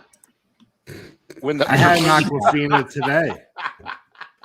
Not that kind of Aquafina. It was like $1.30 or something. Not bad, I guess. Not considering. that kind of. In Shang-Chi, when the rabbit chicken came in, is when I walked out of the movie. When the rabbit chicken, the true hero of the day, without a nose and without eyeballs, found the magic forest, that found the magic. Guided them through the magical trees, through the magic forest, to find the magical port to the magical dimension with the magical dragon. I'm like, screw this, I'm out of here. Once Rabbit Chicken became the true hero of the story, I was like, okay, this movie sucks, I'm out. Yeah. But exciting news is that if there's a sequel, I'm sure there will be the Rabbit Chicken will be a key element in the sequel. I'm sure. I don't know. It had a really huge drop after the. What character does the toy come with? Yeah, if you want to see what the Rabbit Chicken is, just look for the one toy. I can bring it up on the screen. Yeah, go for it if you got it handy. I was looking for it, but I couldn't find it. So by the time I find it, it'll be over. That's what you got me for here. That's what I want to earn my keep on the couch. Mike, you do so much. That's why I bought a new couch. Oh, wait, does it? Is it a new kind? Like, does it come with a little thing to hold my phone and recharge? But you're gonna have to recline to sleep on it. Wait, what? It reclines. That's a pretty cool recliner. gadget there. Oh, that's kind of neat. So I can watch your 4K movies and stuff. Yeah. Is it one of those sleeper sofas where if you recline it just right, it turns into a bed? No, not really. It's because it's got that center console thing for the cup holder and then that's for the remotes and all that stuff. Bro, you so got it's a like fancy Lazy Boy one. style. Yeah, I got a pretty good deal on it. I wasn't kidding. So yeah, that's the Robot Chicken or Rabbit No, Chicken. Rabbit Why do I keep saying Chicken. Robot Chicken. Jesus. Because Robot Chicken obviously needs to get off their ass and do one of these. Right? Rabbit Chicken's attacking. Yeah, the numbers were so good from the first weekend, completely unbelievable. But Shang-Chi 2 has been announced in the Legend of the Rabbit Chickens. Hey, just tossing it out there. You think any of you guys would be able to maybe get Seth Green's number? Why would I want that? somebody who knows him? Because he's fun and he'd be fun to talk to. Don't you kind of know him vicariously, Script or something like that? Or I'm thinking something. I'll have to double check to see if. Otherwise, I think I know somebody who knows him, but look, I might have a friend that's still friends with him, but I'm not 100% sure because there has been some stuff on Hollywood going on. I was gonna say there's somebody through the toy industry, if I remember right, who might know him vicariously. So we'll see. I don't know. I don't want to make any promises. If anyone can get a hold of Seth, just tell him that Idle Hands is one of the greatest movies ever made. He did all that a lot of acting people's with a introduction bottle stuck in his head. Yeah. That's a lot of people's introduction to Jessica Alba. Oh yeah, when she's crawling through that tunnel. Mm-hmm. God damn. Wild Man Beyond sends us $5. Says, you guys remember Equilibrium? It had the tagline "Forget the Matrix." Yeah, I remember that one slightly. Yeah, it was Gung Fu. Yeah, there was a chopped a guy's face off. That was all right. Yeah. Wasn't there Dark City and another movie or something like that? That was kind of. Well, Dark City was it was a wonderful movie, but way earlier than that. Well, what movie am I thinking of that was really similar to The Matrix that came out just before? Wasn't Dark City like a cube and unless it was a void or something? I'm not gonna lie. As a 13-year-old, I never really understood Dark City. Wow, no, that's okay. Did not know that. And with that, I think we've exhausted just about everything there is to talk about. What do you guys think? Yep. Yeah, I'd say that's probably right. Yeah. So anybody got anything going on they want to plug coming up, or other than to remind everybody that we're doing Master Mead Theater on Sunday, and I am not prepared at all. Yeah. I'm getting pretty prepared for that. Okay, so Jesse, you're doing the December '83 script, right? The one I sent you? Yeah. Yes. All right, because I second draft, so no Penguin. That's the second draft because I have the third draft, which is the January '84 one, but that one's not as good. So yes, you're good.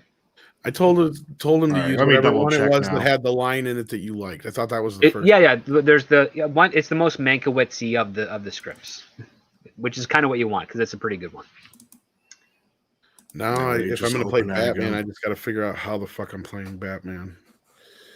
Play him straight. Well, I mean, I'll probably pick like a an actor. And if you guys need to, you Kurt can hit. Russell. And then in the middle of the script, if Jesse needs to, he just hits the SAP button. Y yo puedo decir todo en español. All right, this one says I can June keep 20th, 1983. Yep. Yeah. Revised first draft. Nicholson. Yeah. So this It one should probably have doesn't the even have penguin? page numbers on it, right? Yes, it What does. is Batman in Spanish? Batman. Yeah, Batman. When we say Batman in Spanish, the character, we don't change that. It's Batman, and we do that for all of yeah. I mean, Yeah. because that way it's That's recognizable. almost as Because disappointing as He-Man. when the what? That's almost as disappointing as He-Man. Well, Well, I mean, we had the Zorro same is the conversation about He-Man when we did Midnight to Just What I'm saying, it just I don't like that. I like Well- to think there's a cool, like Bat Hombre. yeah. I Oh, like there it that. is. Dr. Coffin just said in the chat, Bat Hombre. Well, it's bat the same word in Spanish too. No, but no one said. Okay, I can tell you what it is, but no one does it that way. I mean, Well, it's just. Then tell me. Well, I mean, you're not even going to be able to pronounce it. Even I mean, you want me to say- tell you? I'll tell you, but you're not even going to pronounce it. Well, what is bat? Murciélago. Can you say murciélago? Murcielago. Murciélago. Can you say that? Murciélago El hombre. hombre murciélago. Is that No, That's man bat. murciélago. Murciélago. Yeah, but Murciélago is how you say it. That's the man Murciélago, bat. El That's hombre. Kurt Langstrom. No one says that. No one says, like when you're saying, si estamos hablando yeah, that de, is a mouthful. si estamos hablando de eso, we say Batman. We don't say Well, like, I murciélago. was hoping like He-Man. Whenever would you be like guys start Mucho speeding Hombre it or up, some the shit. words get smaller. Okay. I'll slow it down for you. Okay, hold on. Hold on. Well, that's Let's just part of the speed of hold on. light. If that's Come what on, you do, come the smaller on, you get. Okay, repeat after me, Jesse. Hombre, Hombre. murciélago. Cielo. Ago. Ago. Okay, let's put it all together now. Hombre. Hombre murciélago. No, see, you're already going too fast. There you go. Yeah. Hombre, Hombre. murciélago. Murciélago. Ago. Okay, now let's do it with the Hombre accent. murciélago. Hombre. Now do it with the rolling R. Hombre. Hombre. No, Murci- hombre. No, Hombre. Hombre. Murciélago. Hombre Mur- murciélago. Murciélago. Murciélago. So you keep wanting to say Mar-a-Lago. Mar-a-Lago. Jesse Like, sound like he's drunk. Hombre like- Mar-a-Lago is I can't definitely another type of speak superhero. Spanish. yeah, you sound like he's we're drunk and like trying to in order Miami Mexican and food. yeah, you sound like we're drunk in Miami and we're going to like Mar-a-Lago. No. Look, I want one of exactly. those things. You wrap it up in flour and you stick it in a. Just give me something good with cheese on it. Burritos. You guys know burritos. Burrito, They got El stuff Burrito. inside. Tortilla with meat, cheese, and vegetables. Big. Big hungry. Big burrito. Grande. That means big in Mexican. Grande. I don't have a grand. What? No. No, have you ever seen the In-Laws with Alan Arkin and Peter Falk? That's a great movie. Yeah, it is. No, Tom, that chalupa bag. Murciélago. Murciélago. Hombre murciélago. Murcielago. Are we saying it right? Close. No, but just thanks everyone for joining us tonight. I mean, oh God, this is good. Look, I took Spanish, okay, in high school. What? First Where's year, the I evidence of this, Jesse? There's no I'll tell evidence you of right. that. I'll tell you right now. I took Spanish too, right? The first time I didn't pay attention, I barely passed.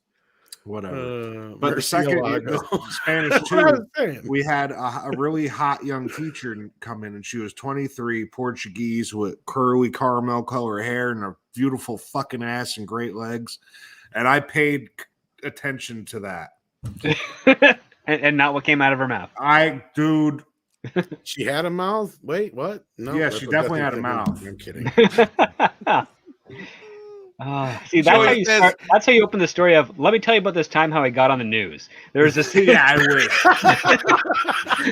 Back Joey, in the day, the teachers weren't fucking the kids. I don't Oh, know that what's Joey up. says I your missed the text boat on that one. yeah. Joey says your tax dollars bought Jesse the education he has. I was just thinking of Van Halen. Yeah, right. Just think of all the education. I wish that you I started missed. dancing around shit. Oh my God, we have a great Never felt recommendation. my That's homework right. being quite Darth like Maul. this. Darth Maul. Say it like the. Oh, Jesse's not gonna know that. He's part. got it bad, got it bad, got it Not bad. gonna know what one. He's hot Never mind. teacher.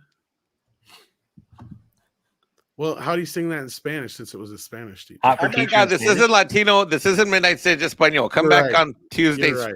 and Thursdays for That's- that. That's Tuesdays and Thursdays in the morning. Yes. Yeah. Well, okay. For wrapping up, so who's going to be on Midnight's Edge of the Morning tomorrow, Tom? Cameron Pasha is joining us again. Nice. It's almost like he's like a weekly guest now, almost. But He's like that's the good. Friday guy. Yeah. Yeah, well, he's like our sixth Beatle at this point because he actually lets us pay him. I think.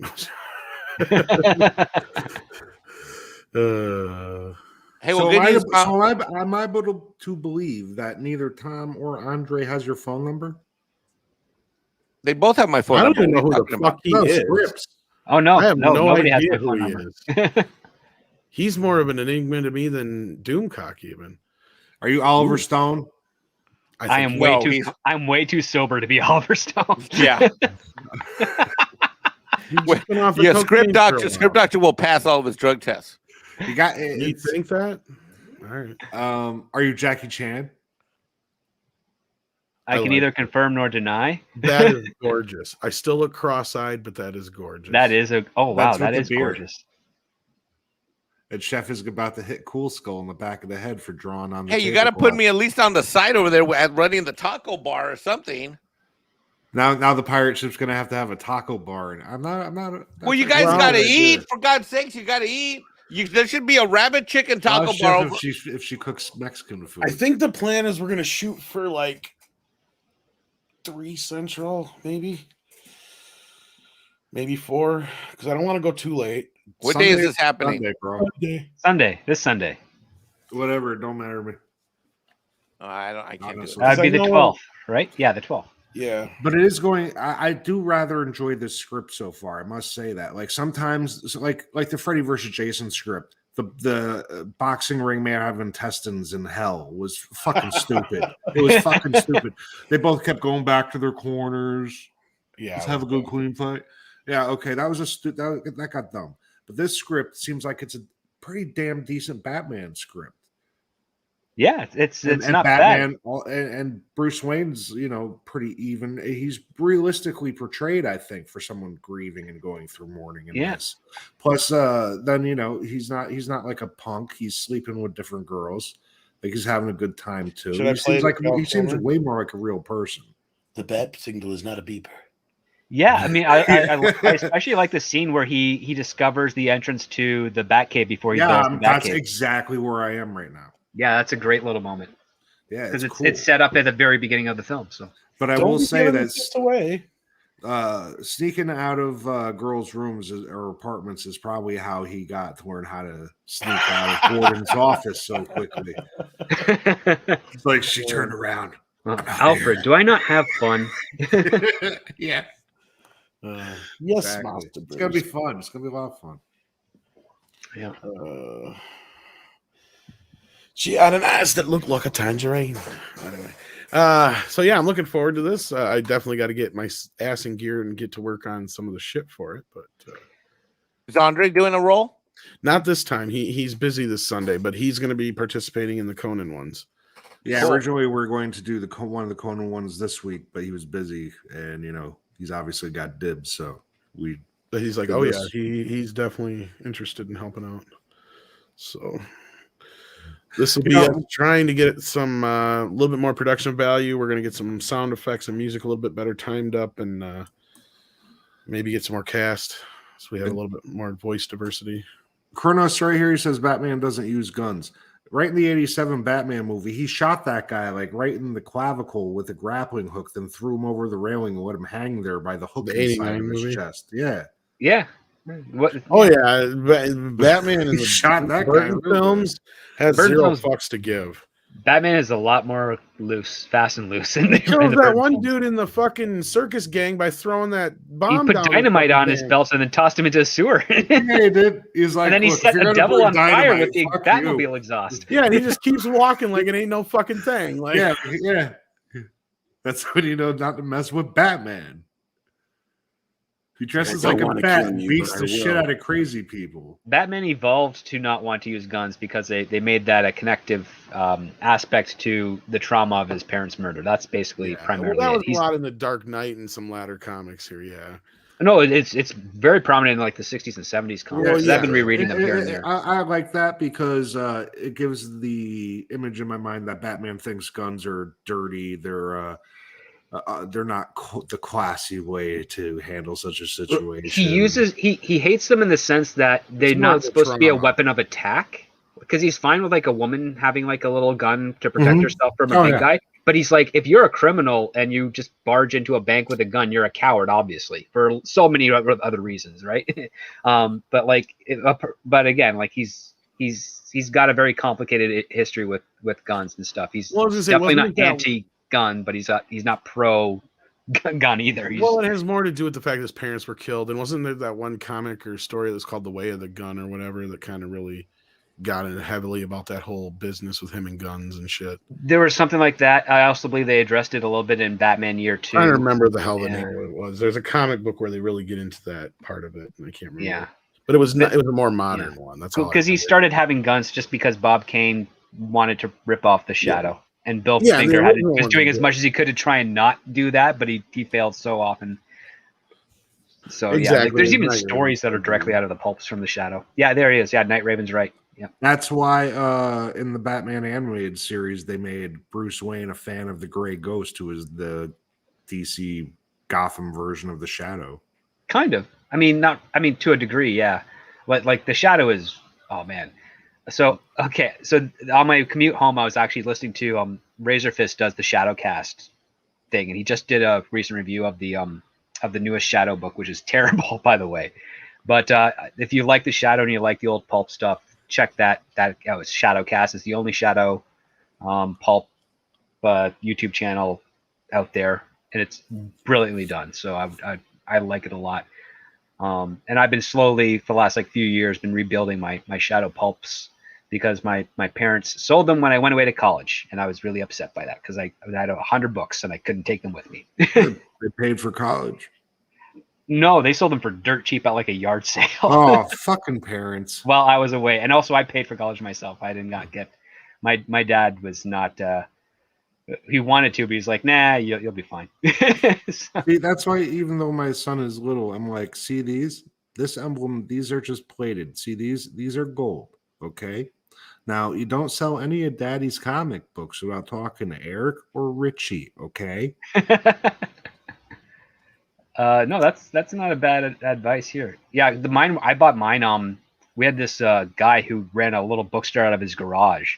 He just had old magazines and pulp books. I got like some old comic books and stuff there, and he suggested, hey, you like all these superhero stuff, you might like this, and he gave me the Shadow Strikes pulp novel, and yeah, I fell in love, and I just kept on going back looking for more, and he would find them for me, and I'd buy them for like $4 or $5 back in the 90s. By the way, we did have another member join earlier, at least a new level anyway. Joachim Stark is also a minimum effort puppy now. There you go. I just wanted to make sure we didn't miss that if he's still in the chat. Yeah, I said hi to him earlier, and I said thank you to him. Thank you. Yeah. Thank So you. you reminded me of that in the private chat. Thank you for that, Mike. But yeah, anyway, sorry, I didn't mean to interrupt their script. No, that's all I have to say on that stuff. I figured. But yeah, so. Batman's got a very interesting history with regards to guns, and he's evolved over the decades to be against them as a use of aggressive force. I don't recall any issues where he's criticized blowing a someone motherfucker up is okay. who used it as defensively. Like, I don't think there's any issues where he's berated a woman for using a gun when she's Drop a attacked by two motherfucker guys. off a building, that's not a problem. No, but he's Yeah. definitely the type that's like, I Snap didn't a kill him. few The necks. ocean killed him. Nah. Oh yeah, some of the worst ones are the ones where it's like, yeah, Batman didn't really kill him, the circumstances did. It's Yeah, like, exactly. I love Yeah, that. but Batman didn't save his ass either. You're just like, Well, even the Joker in *89 Batman, he's still trying to technically save him when he falls. You know, it's like, Well, even in the Death of the Family, when Batman is trying to get the Joker on a helicopter, he's trying to get him up, but the Joker shoots him in the arm and he falls off the helicopter, and then the helicopter explodes. It's like, okay, that is Batman just not being able to get the bad guy or save him from the explosion, but Joker survives that anyways. But right. like, those are the more interesting situations where Batman is critically injured in an attempt to try and save somebody, and then they die, as opposed to him just being but he left contentious. poor Jason Todd in a warehouse with a Joker and a crowbar for 6 months. Jason put himself in that position. Batman had no idea. Yeah, he was legit trying to find him the whole time. Yeah, trying to follow him because Jason's like, my real mom is somewhere. Yeah, and it was made up too. Yeah, It was just slag information. That's why he couldn't find him. Deranged Lunatic sends me a pooper sticker. Thank you so much for that. Appreciate that. And with that, I think we're gonna wrap things up. Is there anybody going on live that we can raid? Let me see here. My good friend Lady Gravemaster had her inaugural stream, but I think she's done already. I think she's done. Let's see here. She's a very good long time notifications. Yeah, there's a few people going on, but I gotta go eat. I'm starving. I haven't eaten. Yeah, I have to go to bed. I gotta wake up early. Yeah. I'm not even sure if I'm going to make it to Comics Division. Oh, Comics Division is in about an hour. So, yeah, definitely check out Comics Division in an hour. Oh, right. Yeah. I might show up. I don't even know what they're talking about yet. It all depends. So, yeah, I have this to say about all the Star Trek shit. I have registered your opinion, Spock, but decided I don't give a damn about